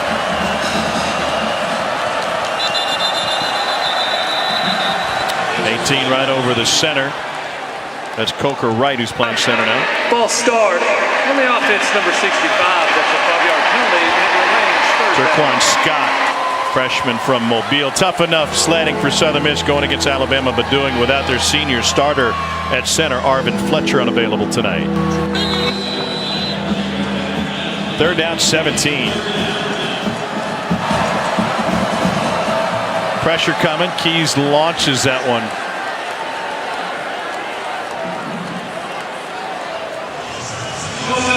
Remember, number 1 is in the area, 4th down. I don't know. I don't really know what that was. That was weird. I mean, we've heard quarterbacks in the NFL, Mike, say, I was seeing ghosts out there. Maybe he was seeing ghosts. Oh, you know what it was? I think he thought there might have been a penalty there. I think he thought someone jumped early there. Maybe just trying to get it out of bounds. I don't know. JoJo Earl set to return. Alabama will have great field position. Earl had a punt return for a score waved off due to a holding penalty. From about the 43, multiple flags now. This one's certainly coming back. Earl with another positive return. Tyree Jackson got a block in the back, it seems. 27-yard return that will be negated.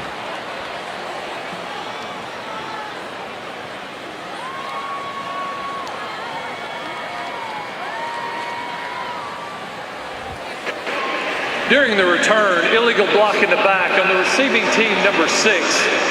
It's a 10-yard penalty from the spot of the foul, and it will be first down. You can see right there in the middle of your screen. Little block in the back. Tell you what, JoJo Earl, it's dangerous back there. Bryce Young's dangerous in the play-action game. Absolutely. Anytime that running game is a threat, look at the way he navigates the pocket, keeps his eyes downfield. And I tell you what, Jaleel Billingsley has been underneath, but when they've been able to get over the top, it's been Jamison Williams. The speed, he's been a game changer since he stepped on campus from Ohio State. Bryce Young has 14 passing touchdowns this season, the most through a player's first 4 career starts in Alabama football history. Touch pass. Here's Mechie. Found some room and gets tripped up after a pickup of 7. Jay Stanley to stop. Doesn't that just tell you everything you need to know about how we perceive Alabama? We're talking about, are they vulnerable? Yeah. I mean, he's setting records for throwing touchdown passes through the first 4 games. They put 31 points on Florida in the swamp, and now we're like, oh, I don't know. Got to worry about this. Only 31 points. It didn't look that good. 30 points in 30 consecutive games, one shy of UCF's record for the longest streak in major college football history. They've just set the bar so high that anytime they're a little bit below that, everybody notices. Well, the running game certainly on par tonight, even if it was behind the expectations last week. Cole? Well, Tom and Jordan, you guys mentioned the expectations sometimes of the media and the fans, maybe a little bit unfair, but it doesn't get too far outside of that facility. Nick Saban actually told us when we met with him on Friday, he said, listen, I felt like we lost the game when we got on the bus. I had to go tell the guys, hey, we just won the game. We just won at the Swamp. I felt like my players were walking around like they lost that football game. Well, it was really interesting how Pete Golding also put that in perspective.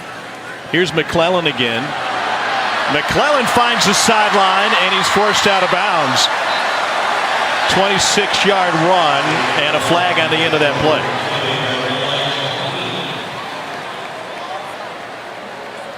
Golding said we won the game, but we didn't feel like we beat them. We didn't empty the stadium. That's the goal. When you're playing on the road, empty the stadium before the game is over. Personal foul, horse collar tackle on the defense, number 9. That penalty will be half the distance to the goal from the end of the run, and it carries an automatic down. Malik Short's flag. Out of this heavy 12 personnel, 2 tight ends. Great block by Cameron Latu to allow McClellan to get downfield, and got up around the neck there. I don't know about that, though. Yeah. Started on the front, yeah. I felt like. Would have been clean if he would have just kept it on the front.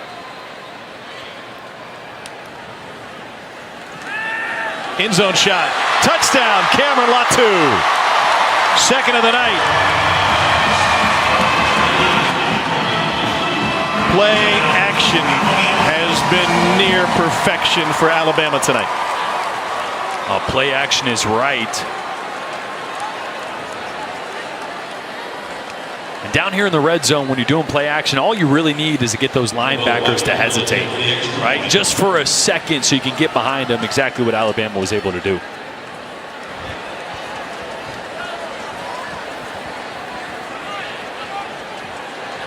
Cameron Latu's second receiving touchdown on his first reception. How's that for a brain teaser? And how's this for quarterback play? Again, the play action is just going to affect the outside linebacker, Santrell Latham, just for a second. And watch Cameron Latu get upfield. Again, just a second. All you need is one step, and when you got a big tight end, you can put that ball up, and he's going to win that matchup almost every single time.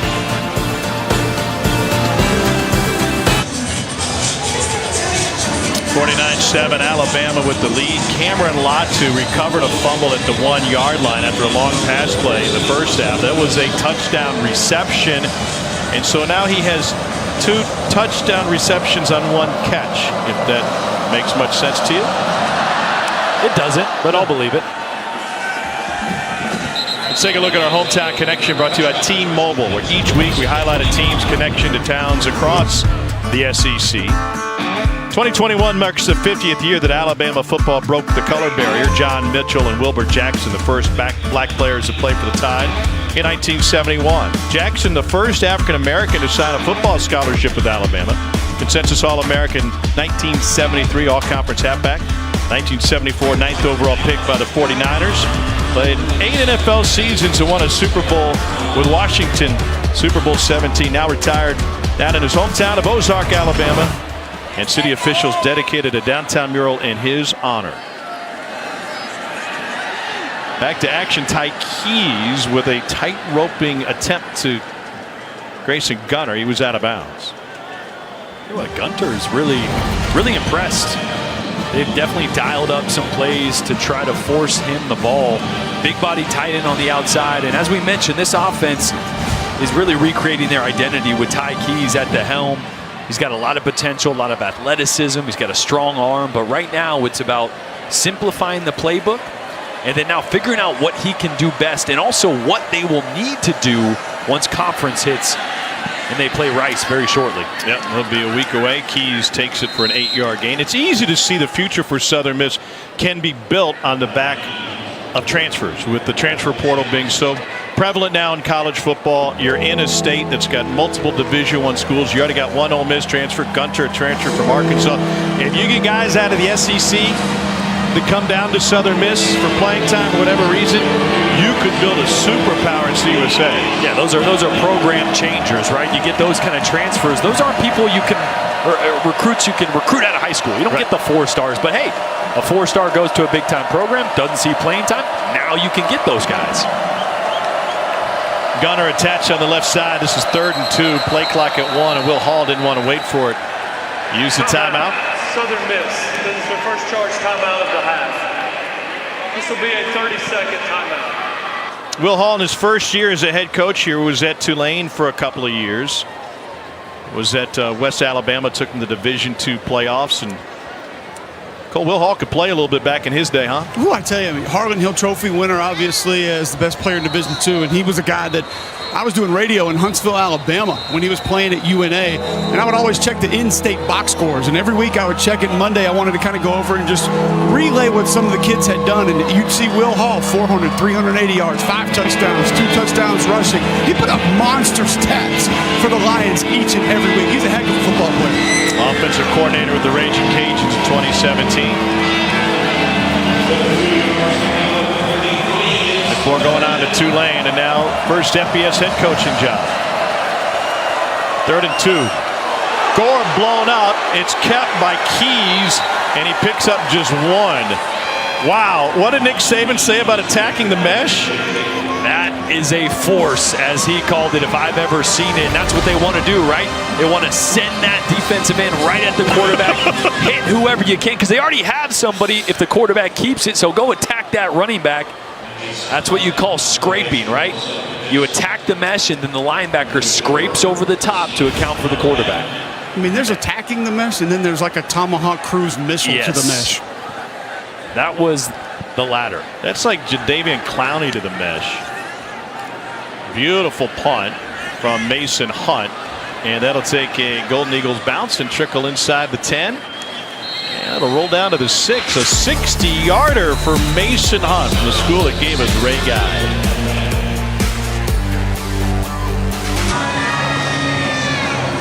Alabama looking good tonight, 49-7. Cameron Latu has been targeted once. He has 2 receiving touchdowns. It's a mind bender there, but here's a look at his 2 touchdowns. Cole, as we look at what Cameron Latu's been able to accomplish tonight, I guess the only question is, has his mom seen him? Great question, and great news is that his mom, Jill Fine, has been able to see the 2 touchdowns tonight, but interestingly enough, did not see those 2 touchdowns against Miami. In particular, the first touchdown against Miami, because her other son, Nathan, who plays linebacker at Oklahoma State, she was actually there to greet him for his walk into the stadium for his first game of the season. So she missed Cameron's first touchdown against Miami, but is watching tonight. All right, that's great news.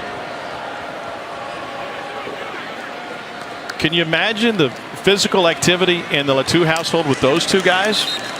Oklahoma State, by the way, with an 11-point lead on Kansas State tonight. Here's the Latu brothers playing rugby. Cole, what happened here? Well, one was concussed and one was not.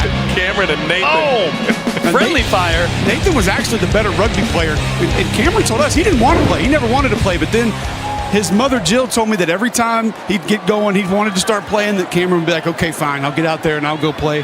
He ended up being ranked the 11th best 8-man rugby player in the nation by Flow Rugby. Oh, well, you got a Flow Rugby subscription.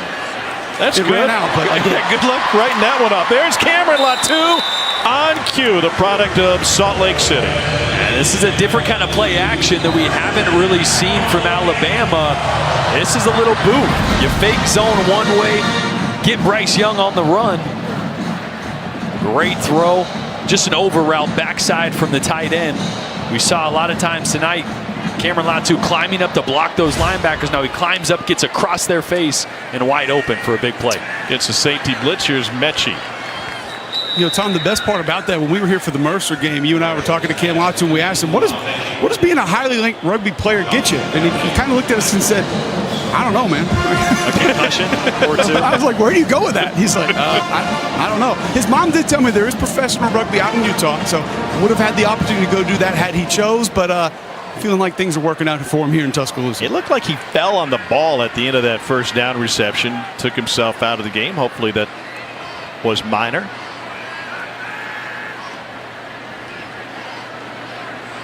Second down 6. Young on a dime to Billingsley. 23 yards. That's a really good job here by Bryce Young, because Billingsley's actually the alert on this play. His job is kind of to pull the defense, but that time the defense stayed out wide for the pump and go that they wanted to hit. So Bryce Young just pulled the trigger and hit Billingsley right in stride. Billingsley over 100 yards. McClellan gets stretched out and thrown down for a loss of 1. Boy, nice, clean, fresh air outside the doghouse, huh? Oh, yeah. Nick Saban talked about what he expected from Jaleel Billingsley. He said it's about learning how to practice and putting forth that effort. It was interesting. We're talking to Nick Saban about individual performances, right? He is ultra competitive in all aspects. They leave the College Football Awards show in Atlanta when one of his guys doesn't win one. He is peeved. He said, but we don't pad stats against teams that we're heavily favored against as Trey Sanders enters in the backfield.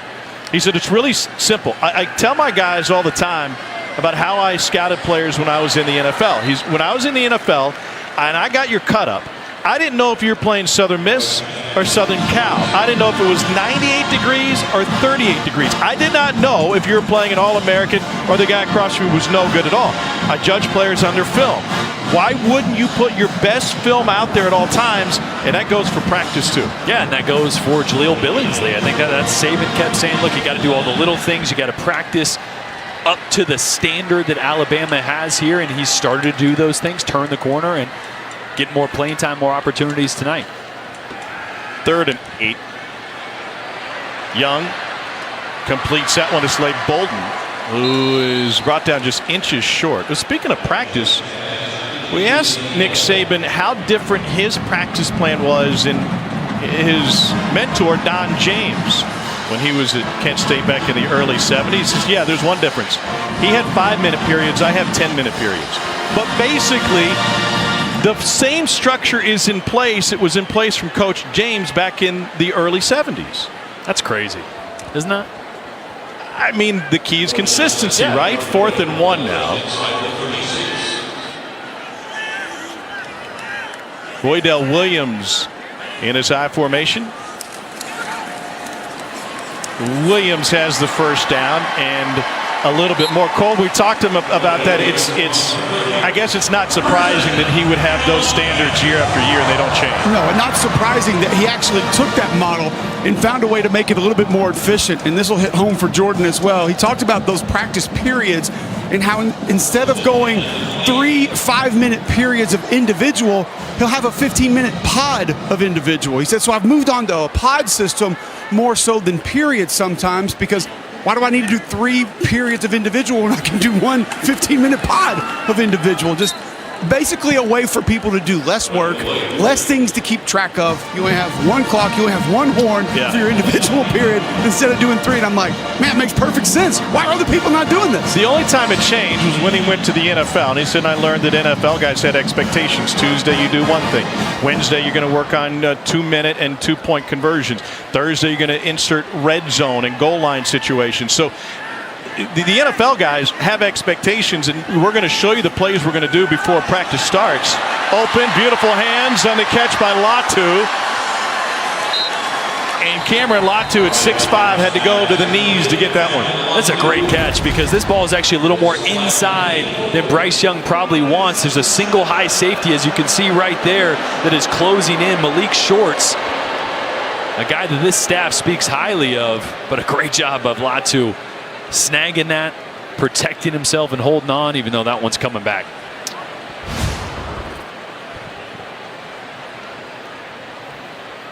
They had a holding call on Chris Owens, the right tackle.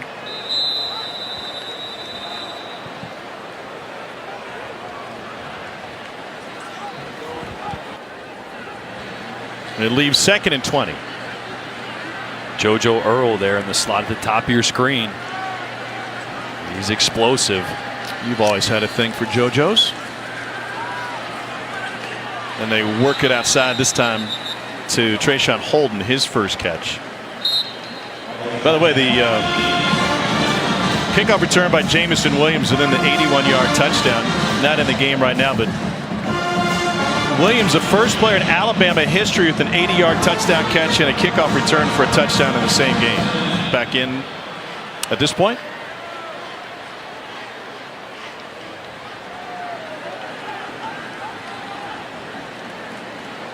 When you start throwing out first time ever in Alabama football, you're doing things right.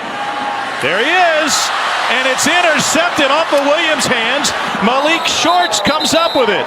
First interception of the year for Bryce Young. He threw 15 touchdown passes before his first pick.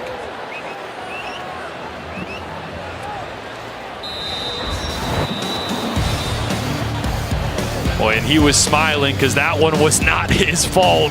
Hit Jameson Williams right in the number. Jay Stanley did a great job of breaking that one up, but hey, still goes as an interception for Young. First interception of Bryce Young's Alabama career. Again, I think I mentioned it a few weeks ago. You know how in baseball they have errors, right? So a pitcher could be pitching a gem, right? Somebody else makes a mistake, doesn't go against him. That's got to be an error on Jameson Williams. I know I'm a quarterback talking, but come on. Hit him right in the numbers. Hit him in the wrong spot. That should not be an interception. I think maybe Jameson didn't want his average to go down for the night. Keys. Good. It's like, what, just a 20-yard touchdown? Yeah, I don't want that. That was a long run for Keys to pick up 8. I love, though, that he was smiling right away. Yeah. You know? And that's the attitude of the kid. And that's why you love him as a person and why I think he's going to be a heck of a quarterback. He's not just talented, but he's got the demeanor and the mindset to be successful in big moments. Nothing is too big for him. Nothing he takes too seriously. And I mean that in a good way. It's not that he's not focused. Yeah. But, man, he is always level-headed, always calm. Cole mentioned this earlier, but I thought it was refreshing to hear him talk about the feedback that he gets. And he said, yeah, I listen to 2 people, and they're both Alabama employees.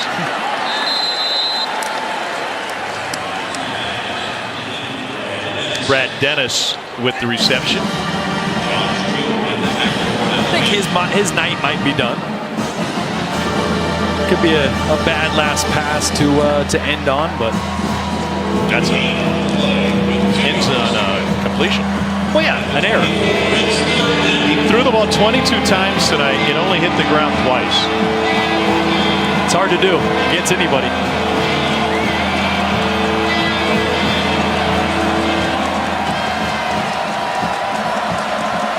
They're down 2 for Southern Miss.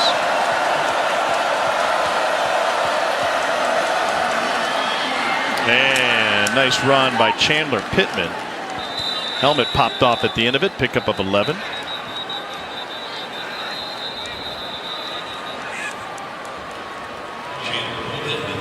And Tim Smith is slow to get up.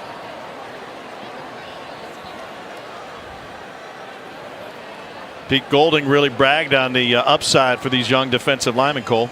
Especially this one. 50's a guy that he continuously has talked about as someone that he feels like is on his way, is getting close. A guy that has heavy hands, gives you a very good strike off the football, understands what this defense is asking him to do. And, which I know it might be surprising looking at a guy 6'4", 308, described him as having a little bit of wiggle inside the middle of that defense. Somebody basically who can win some one-on-one pass rush situations for you. Pete Golding was relying on Tim Smith to become a very important part of this Alabama depth, and looks like he's going to hop up and hopefully be okay as Jeff Allen and that training staff take care of him. Cole, you played offensive line. Can you describe to everybody sitting on the couch right now what heavy hands means? It means when a defensive lineman comes off the ball and he strikes you and he can essentially keep you away from him. Now, you got heavy hands. Like, you get your hands on me, and there's not a lot that I can do. I can't push you. I can't readjust and get my hands inside of you. You can grab me and hold me away from you, and then you are in control of me. So strike and shed is how Alabama defensive linemen two gap. So they'll hold an offensive lineman out in front of them. You shed one way, play left. You shed the other way and play right. Ty Keys steps up, lobs it down the sideline, incomplete. You know, having those heavy hands, you mentioned it, Cole, of be able to control an offensive lineman, teams that run the football really well. That means those guys can't get off on double teams. That means your linebackers, Christian Harris, Henry To'oTo'o, aren't covered up as much, allows them to make more plays. So those heavy hands may not always show up in the stat column, but man, you got a guy like 50, a guy like Phil Mathis, number 48 down there. That's important. Jalen Moody now in the game at linebacker. Henry To'oTo'o getting a breather here late.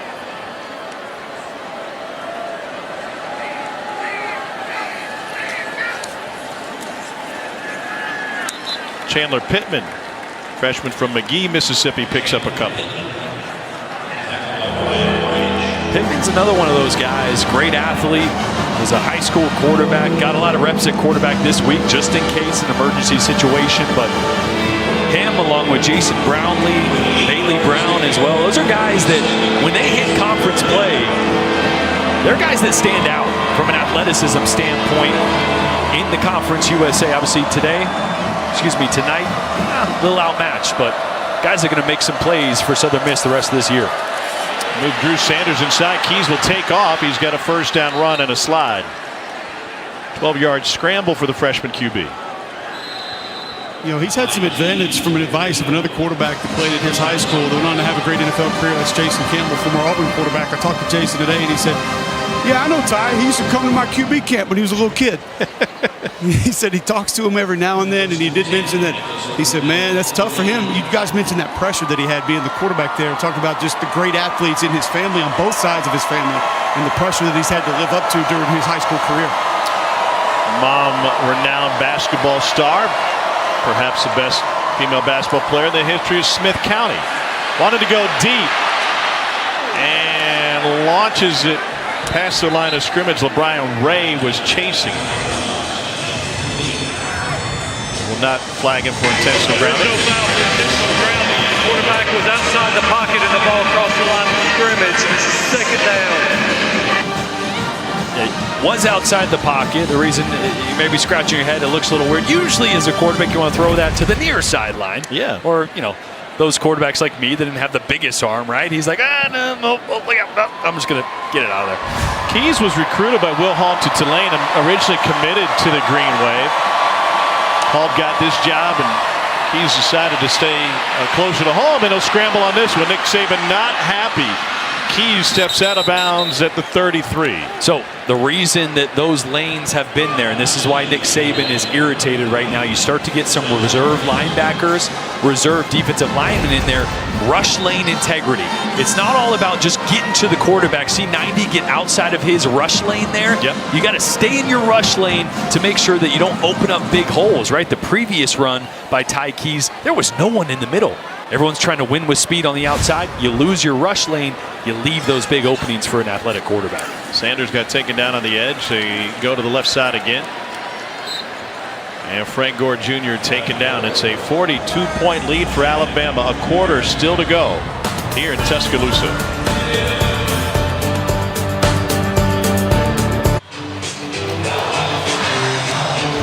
Let's take a look at our 15 minutes or less, brought to you by Geico and Will Anderson, impactful player from the jump tonight. Yeah, one of the more talented defensive linemen in the entire conference. Guy that's going to be a high draft pick at some point in his career, and he's done a great job against the quarterback option, attacking the mesh.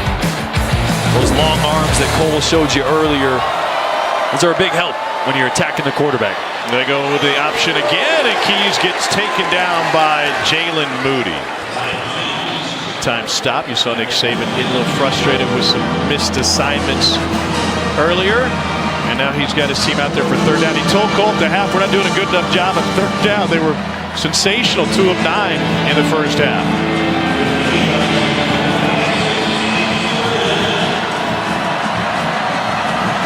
Still coaching.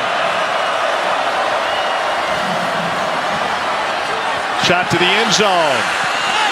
Incomplete, flag on the play.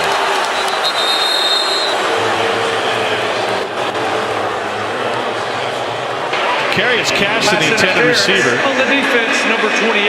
Josh Jobe flag for PI. And it carries an automatic first down. Jobe flagged last week against Alabama as well. He was telling Joe, play off. Got help coming from the inside. Again, this is the brilliance and the reason that Saban is able to develop these players, get the most out of his teams. It's 49-7. Yeah. And honestly, you wouldn't know if it was 7-7, 49-7, 100-7. He coaches the same way, down in and down out, no matter what. Goes back to the way he looked at cut-ups of guys when he was in the league. Movement up front on Southern Miss. False start on the offense, number 15. That's a 5-yard penalty.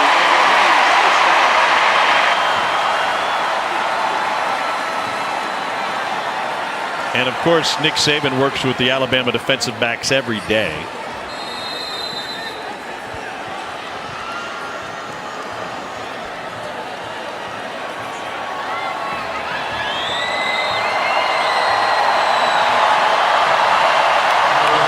Brian Branch in the game as the defensive back, going a little bit deeper.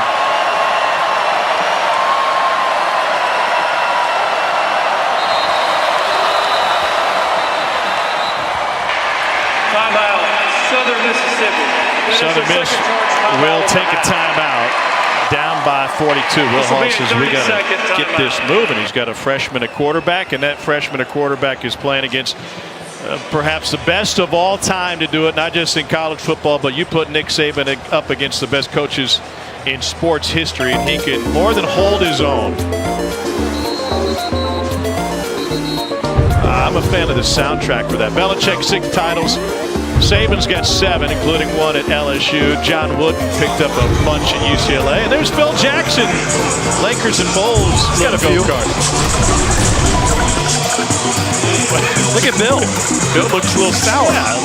Well, Tom is in Tampa, so. I can see why he would be. All right, who's the real GOAT? Tiger, 15 major championships, but he gets multiple cracks at that every year. Tom is in Tampa, where he picked up number 7. Nick's got 7. And Michael Jordan was watching some golf this morning with cigar and coffee at 8 a.m. Breakfast of champions, I suppose. Is that not how you started your day today? No, I did. You got up earlier than I did.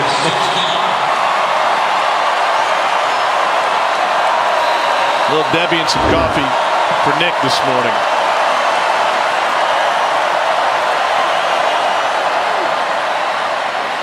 Room for Pittman. Good blocking on the edge. It's a pickup of 6. Especially down here in the red zone. Keep an eye on Ty Keys and his mobility. It's a nice zone read there. They call a pass play last couple times. Keys scan the field and then takes off and uses his legs. Let's see if Alabama maybe spies him down here in the red zone. Maybe Christian Harris stays in that box, plays with eyes on number 5 here. That's number 8 in red.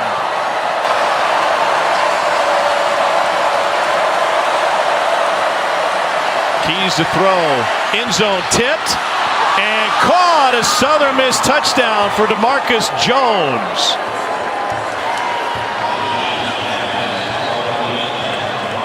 $11-yard carom. And it wasn't Christian Harris. It was actually Jalen Moody who was spying. You can see 42 right here, spying the quarterback. Where is he? Gets his hands on the ball, and just an unfortunate tip right in the direction of DeMarcus Jones. Christian Harris there in coverage, and didn't make Saban too happy there. That was a long drive, 12-play, 84-yard drive for Southern Miss early in the 4th quarter.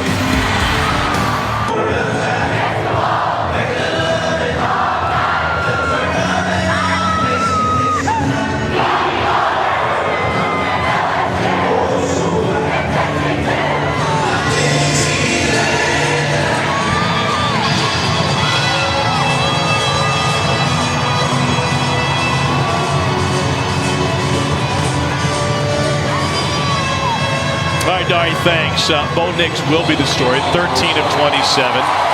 They put him on the bench at one point, and the question remains, what's that quarterback position going to look like going forward? Well, TJ Finley made plays at the end of that game when he had to, so you got to imagine. Here's a playmaker, Jamison Williams again. On the run again. Down the sideline. It's his 2nd kickoff return for a score of the night.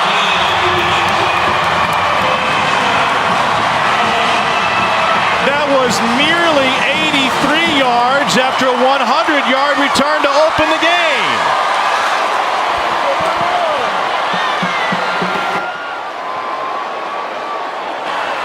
Remember when the pass went off of his hands, it led to Bryce Young's interception? I said he didn't want to hurt his average.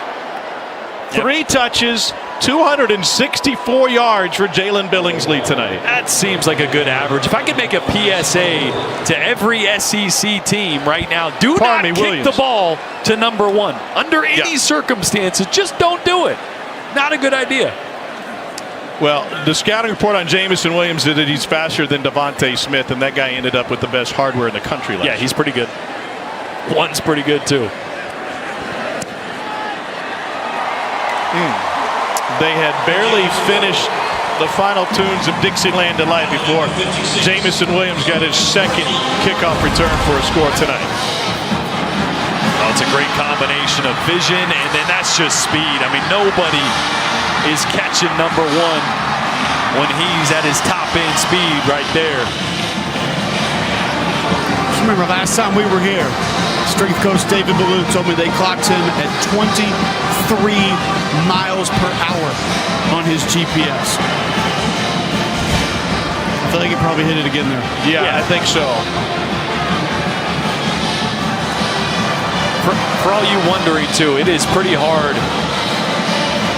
in track clothes to hit that miles per hour, let alone on a football field. I mean, those guys have been in Indiana, they've been in IMG, they've been in Alabama. Second fastest player that they have ever clocked via GPS, Jameson Williams.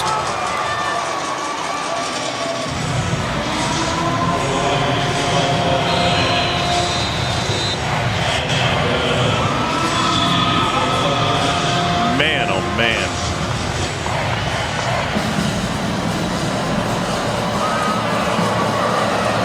Three state championships in track and field at Cardinal Ritter in St. Louis. State record for the 300-meter hurdles. He never stopped. All right, so Nick Saban's got some weapons, huh? Did you say Yeah, I mean, come on. It's an embarrassment of riches, right? I mean, you look at what left. Devontae Smith, like, how are they going to replace a guy like Devontae now? I'm not saying Jameson is him yet, but he is uber physically talented, probably more so than Devontae. As his route running comes along, savviness, he's going to be dangerous. So, yeah, they've reloaded completely on the outside. I think it's fair to say and to see that this Alabama wide receiving core is getting better every game. Again, I think I said it 2 weeks ago that I would argue this group may turn out to be as good, if not better, than what we saw. I know that sounds crazy, but Jameson Williams, John Mechie, we suddenly forget about how good he is, what he did last year. JoJo Earl is a guy that's going to explode onto the scene here very shortly. So you get two guys right there, Williams and Mechie.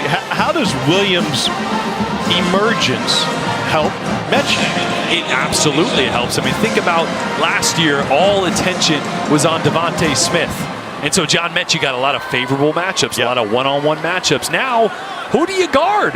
I mean, okay, so you shade Jameson Williams. Now Mechie's like, okay, good. Now I'm one-on-one. I mean, it's... And then you got, I misspoke a moment ago, but the name was at the front of my mind. Then you got Jaleel Billingsley coming in at the Y. It's just, it's honestly, it's not fair. I mean, it's crazy. And a quarterback in Bryce Young who seems to make all the right decisions. You guys talk about just replacing one receiver. Think about, there are 5 players from last year's offense starting right now in the NFL. When Landon Dickerson gets healthy, it'll be 6. The insanity of that statement is one that I'm not even sure that I can come to grips with. They're down 6. Ty Keys has completed 50% of his passes tonight. He was not scheduled to be the starting quarterback for Southern Miss this season. Got the call due to injury. He finds Dejon Richard. You think about getting a late start, Jordan, a guy that shows up in the summer in Ty Keys. I mean, didn't go through spring ball, wasn't an early enrollee in January. I mean, he gets there in the summer. That's to be thrown into action as a starting quarterback. That is not an easy task.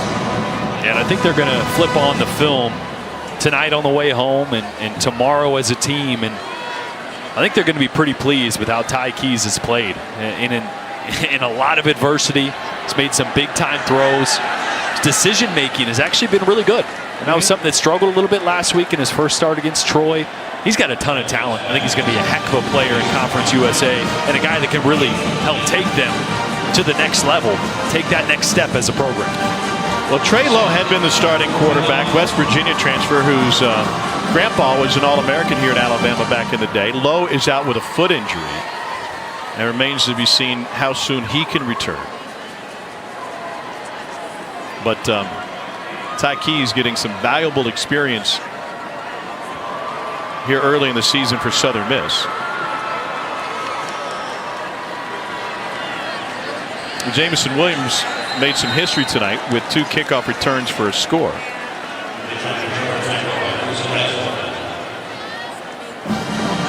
First player in Alabama history with 2 kickoff returns for a touchdown in the same game.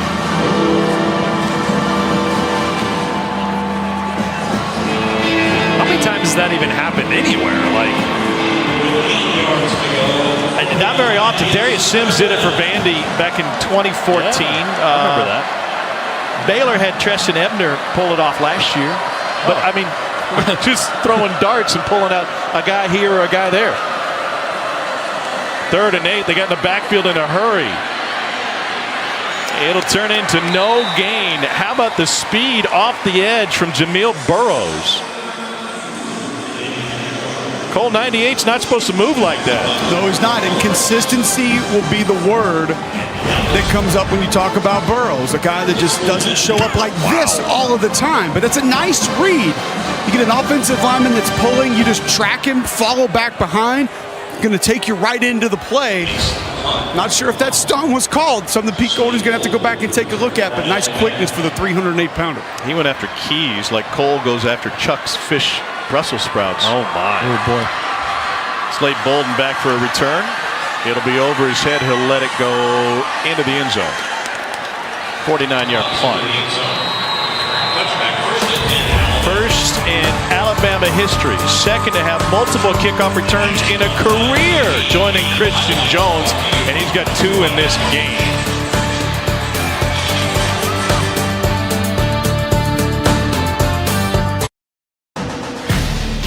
SEC Saturday Night is presented by T-Mobile, the leader in 5G, America's largest, fastest, and most reliable 5G network. Jamison Williams making Alabama history tonight. 2 kickoff returns for scores. Jordan, I know what you're thinking. Can answer the question. Never before in FBS history has a player had 3 kickoff return touchdowns. You think he'll get another chance? He better not. Nick Saban will lose his mind if he does. I'll be yelling at Southern Miss from up here. Well, yeah, for that reason as well. I don't think they're going to score. But Paul Tyson in the game at quarterback for Alabama.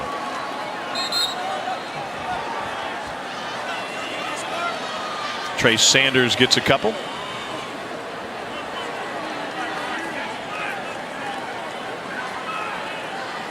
It's some unbelievable numbers put up by Jamison Williams. But it speaks to what Nick Saban told us about opportunities, right? Going back to when he's watching cut-ups of guys at the next level. It doesn't matter who you're playing. Southern Miss or Southern Cal. The NFL guys are going to see that on the cut-up, and they're not going to pay attention to the logo on the other helmet. They're going to see executing. Elite speed. Yeah, elite speed, vision. They're going to flip on the offensive plays and see route running. I mean, can I just get this? He needs 2 more receptions to match his career total at Ohio State. Career. It's amazing. It's amazing that he wasn't utilized. He comes here and he's one of the best already. 3rd and 6 for Paul Tyson. Chase from the pocket, and that one incomplete.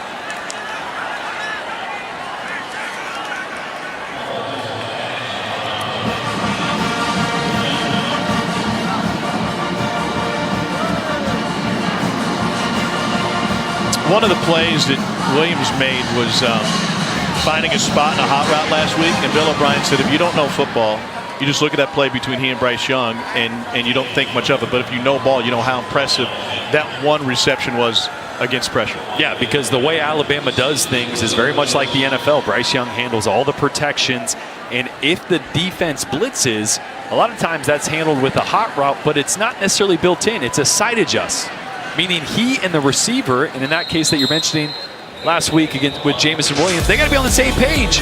They've done that already You know who's on the same page? All of us with our jackets. We'll talk about that after this. Alabama in control. Tom Hart, Jordan Rogers, Cole Kubelik down on the field. Cole, it's no mistake that we're wearing plaid tonight, but it looks like you made a wardrobe change during the game.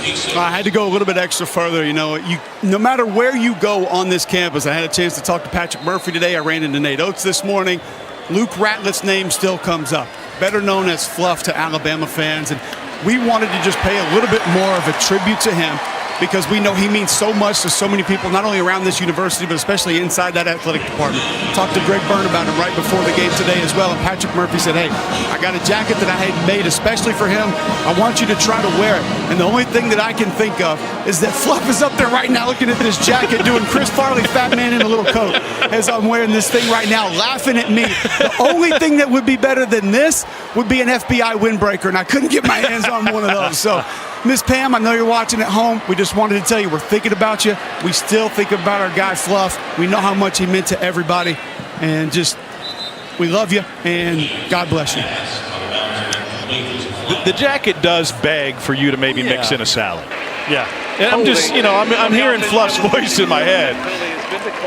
Well, obviously Patrick Murphy hadn't been hitting the curls anytime recently, because my arms are jammed tight in this thing. I think the circulation's being cut off down to my forearms, but he was nice enough to give that to me and let me wear this. Just kind of, he had this made for Fluff, and he said, listen, if you guys are going to do it and you're going to talk about it, you got to sport this thing out there on the field tonight. It was really cool, Murph, to provide.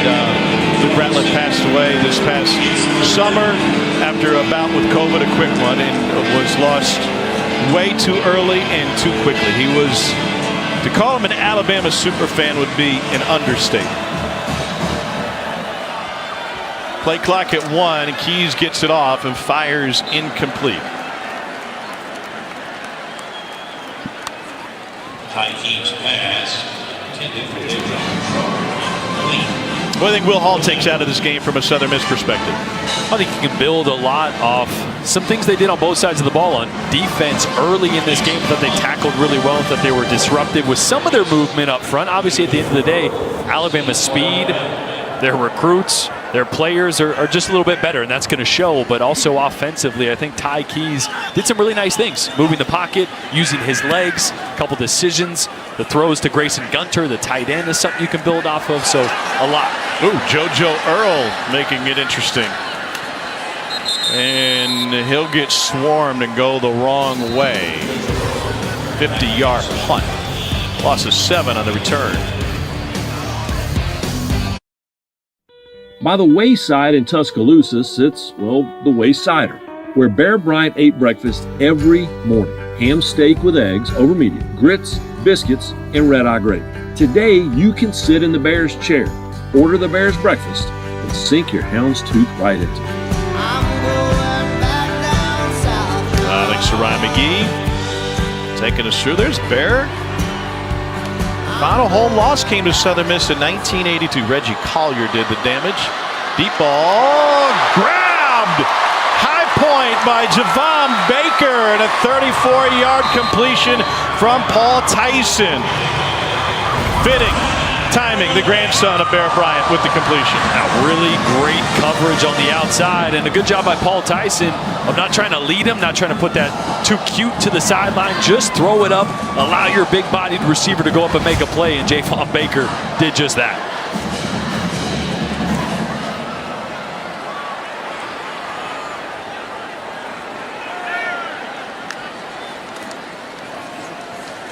Here's Trey Sanders. And Trey Sanders has been through a lot, Cole, to get back on the field and contribute. I don't think there's any doubt about it. Suffered that car accident almost a year ago, and just to have to battle back from the things that he did. Certain people telling him they weren't sure if he was ever going to be able to play football again. The resiliency that he showed with Jeff Allen and that strength organization, and obviously the medical staff here at Alabama, to be in this football game right now is remarkable. Pelvis injury, internal injuries to multiple organs. 2nd and 7. Here's Sanders. You know, Tom, when you hear Nick Saban sort of gush about what a young man has overcome, you know it's pretty serious. And he did that with us when we spoke to him, just saying You know, you guys, I don't think people even really understand, even though they know what it is and they've heard it described, people still just don't have an idea of everything he had to overcome and how bad his situation was when he arrived back on campus and knew what he was facing.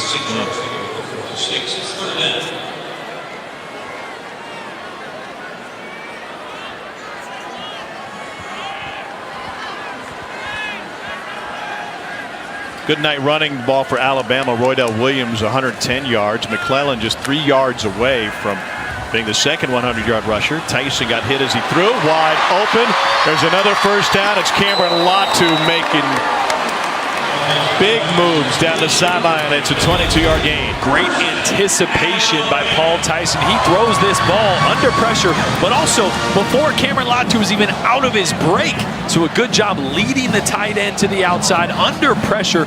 That's why he put a little more air on it. He threw that ball so early, wanted to make sure it hung up just long enough for Latu to get out of his break and make the catch. And Josh Carr in his face. Right now they'll mix it up, and Tyson comes out of the game after taking that shot. And Jalen Milroe in at quarterback. This is what he can do. What did I say down on the field in warmups? I said if 2 gets in, the first time he touches the ball, he might take it to the house. Jalen Milroe might be the fastest, might be the best athlete on this entire team. On the offense, number 75, 10-yard penalty. That's not me saying that. Replay first down. I mean, for perspective, we got a guy with 2 kickoff returns for a score. I know, but we were at practice a couple weeks ago, and the coaching staff was saying, look, I mean, this kid might be the fastest on the team. He looks like a strong safety, an NFL strong safety. He plays quarterback. I mean, a guy that could play a ton of different positions on this team. And Cole, we talked to Bill O'Brien about it. His eyes lit up at what Jalen Milroe could possibly do for this program. Well, and he was excited that the playbook's actually expanded. You know, he told us that there are 3 different playbooks for all 3 quarterbacks. And we asked him, has it grown? He said, absolutely. And it was cool to be at practice again Thursday watching Jalen. He sits there behind Bryce Young. He goes through the mesh. You see him actually sort of air throwing behind him. He's going through his progressions and reads. He wants to be a quarterback, and he's putting in the work, and obviously Bill O'Brien telling us that he's definitely getting closer. So the question he wants answered, and whether it gets answered in this game or not with Jalen Milroe, is can you read the coverage? And here's a test for him. And he will take off. Man. Slides down after a pickup of 3, and that will leave 2nd and long. Well, I'm going to tell you what, when he gets going, he's kind of got that little forward lean when he starts to run. Looks very familiar to another number 2 that played here about 2 decades ago. By the way, note on Bryce Young tonight, he completed 91% of his passes. He'll be the first player in Alabama history to complete 90% of his passes and throw 5 passing touchdowns in one game.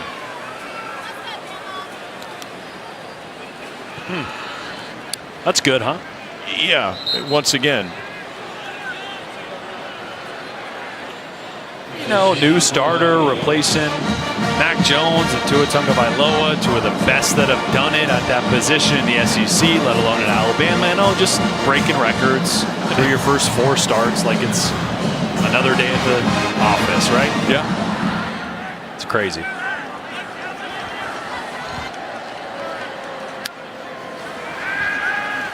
When we talked to O'Brien, and he's going to go deep into the end zone, a flag on the play, and it's caught by Baker. 24-yard touchdown strike. Bill O'Brien said if you're a quarterback and you don't understand protections, you can't play. He's proven now tonight he can't play. Yeah, had a blitz coming up the middle, understood that it was going to get picked up, and then throws a great dart to the outside to Baker,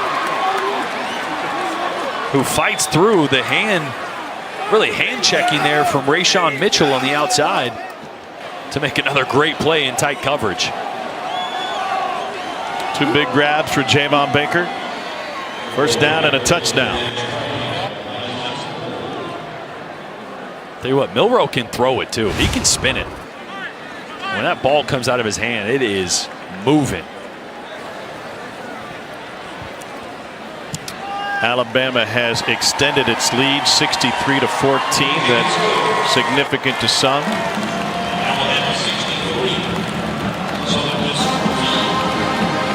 And they got a big one on deck. Let's take a look at the road to the championship, brought to you by Mercedes-Benz. Matt Corral and Ole Miss will be here in a week, and he is with a week off. Lane Kiffin out in California, according to his social media. Matt Corral leading the SEC coming in the week in rushing touchdowns. Yeah, I think Matt Corral is the best player in the country right now. He's so dynamic with his legs. He's got incredible arm talent as well. You see the numbers there. Led the nation in total offense last year. He is absolutely a legitimate threat to Alabama. He saw a touchdown pass in 15 straight games, third longest behind only Chad Kelly and Eli Manning, and the first player in SEC history with 3 passing touchdowns and 4 rushing touchdowns in a single game. How big is the advantage for Lane Kiffin and Ole Miss to be off this week before Bama next? It's huge. An extra week of film, an extra week of game planning. Think about it, last year it was what, 63-48 I think was the final against Ole Miss. It was something like that, but Ole Miss put up 48 points, gave up a ton obviously, but Ole Miss's offense is as good if not better this year, and Ole Miss's defense is a lot better than it was last year. Well, the defense had to get better. Yeah, absolutely, but it did.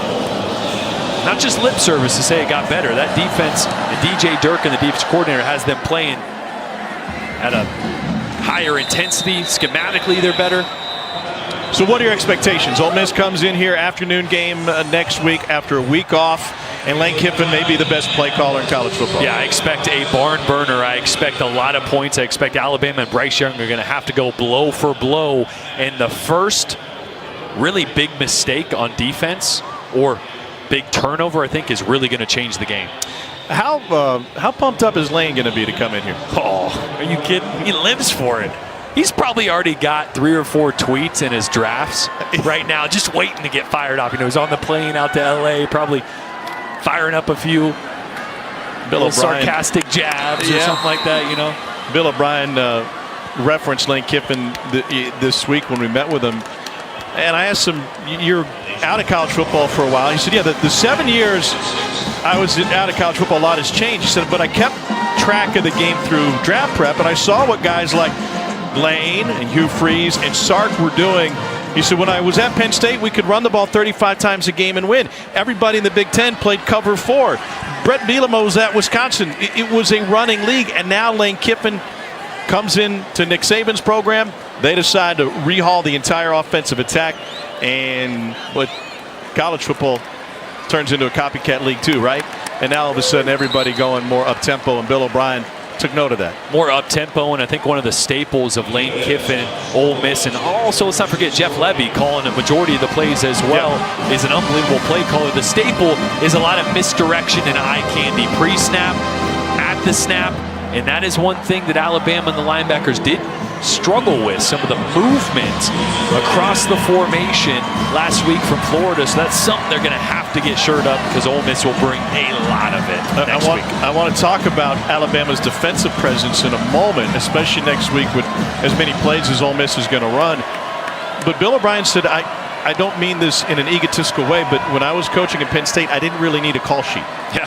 They weren't going to be multiple defensively, so whatever I had, I knew already what was going to work and what wasn't. You face more diverse defenses. Now all of a sudden, all right, we got to go down the list and find what's really going to work. All right, we got to have answers, right? Yeah. And that's what has changed so much in college football from really when Bill O'Brien, as you mentioned, was at Penn State to now, both defensively and offensively. The tempo is faster, but it used to be when the tempo was fast, things got simpler. Right. It's not that case, anymore. People have caught up to the tempo. That's normal now, so you're able to be more exotic and more diverse on both sides of the ball with the pace still going fast, and that's what Ole Miss will do next week. Nick Saban instructed JoJo Earle to take a fair catch on this punt. Won't get a chance to do that. Alabama will take a knee in a moment. Hey, thanks to Wheels Up, helping make travel easier. Jordan was at Nation in Columbia, South Carolina this morning, here in Tuscaloosa tonight. Speaking of tempo and plays, Cole, has this Alabama defense shown you that they can be out there for a high number of plays against Ole Miss next week, especially the front? I don't know if we learned that necessarily tonight, Tom, but I do think you had a chance to work your depth a little bit more. Find a few more bodies that can go give you 5 reps, 8 reps in that game, because you went 72 snaps against Florida. I know it was hot. I know it was a different environment.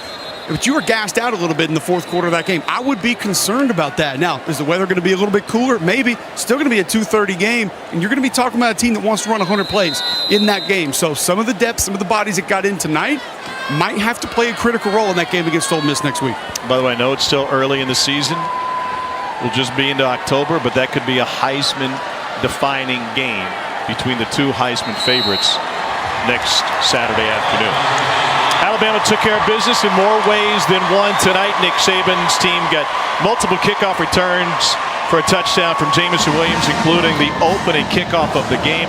They put up 63 points, including 42 in the first half.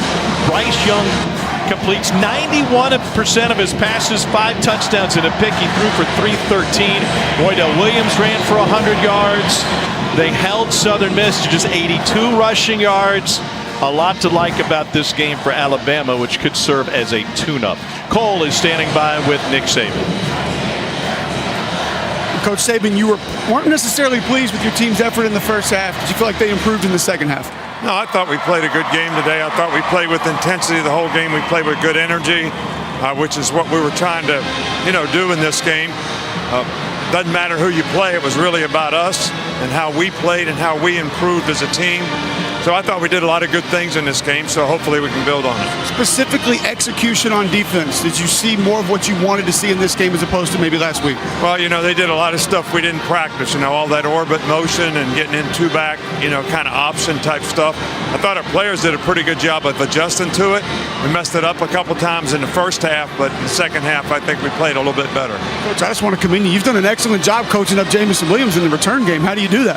Well, we don't have to coach them much. We just do a good job of blocking. All right, so it does help when we do a good job of executing. So we thought they over-squeezed a lot, so we bounced to the field in the first play of the game, and he ran for a touchdown. So, he's an electrifying player, and he made a lot of good plays in this game. Thank you, Coach. All right, thank you. Nick Saban confirming nothing happens by accident around this program. They saw the look. They got it. He started off 7-0. They never stopped. That's the story from here. Dari, it's all to you.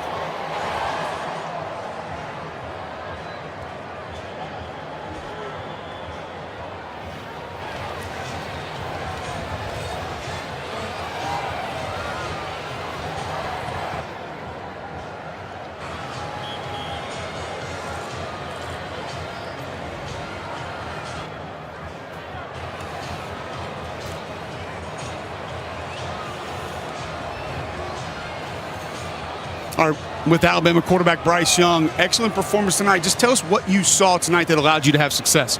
Yeah, first off, all glory to God. But I think we had a great plan. We had a good week of practice. We felt like there's a lot that we had to improve on. I think we did a good job. The line did a great job in the pass game protecting for me. Running back, same thing, protecting. Did a good job. Giving the running back lanes, and the receivers made my job a lot easier. The coaching staff emphasized to us that play action, maybe not so much RPO, but play action was going to be more important for you guys in this game and then down the road. Felt like you had success with that. Why is that so much different for why you and your offense can have success? Yeah, we really emphasized trying to be balanced, and we felt like that was an area that we definitely could improve on from the first couple of games. So it was a little bit of an emphasis in practice. I think we did some good things. Got to watch the film, see what we can improve on. But we want to just make sure we're as well-rounded as we can be. Southern Miss Golden Eagle came over and dapped you and said congrats after the game. Is that the first mascot to congrats you after a win? That is actually that's a first. That's a first. But they're a really good team. Good program. Had a good scheme coming in. So this is a good win. This is one that we want to make sure that we can build off of, and again watch the film so we can improve off of, and then keep it going next week. Thank you, Bryce. Thank you.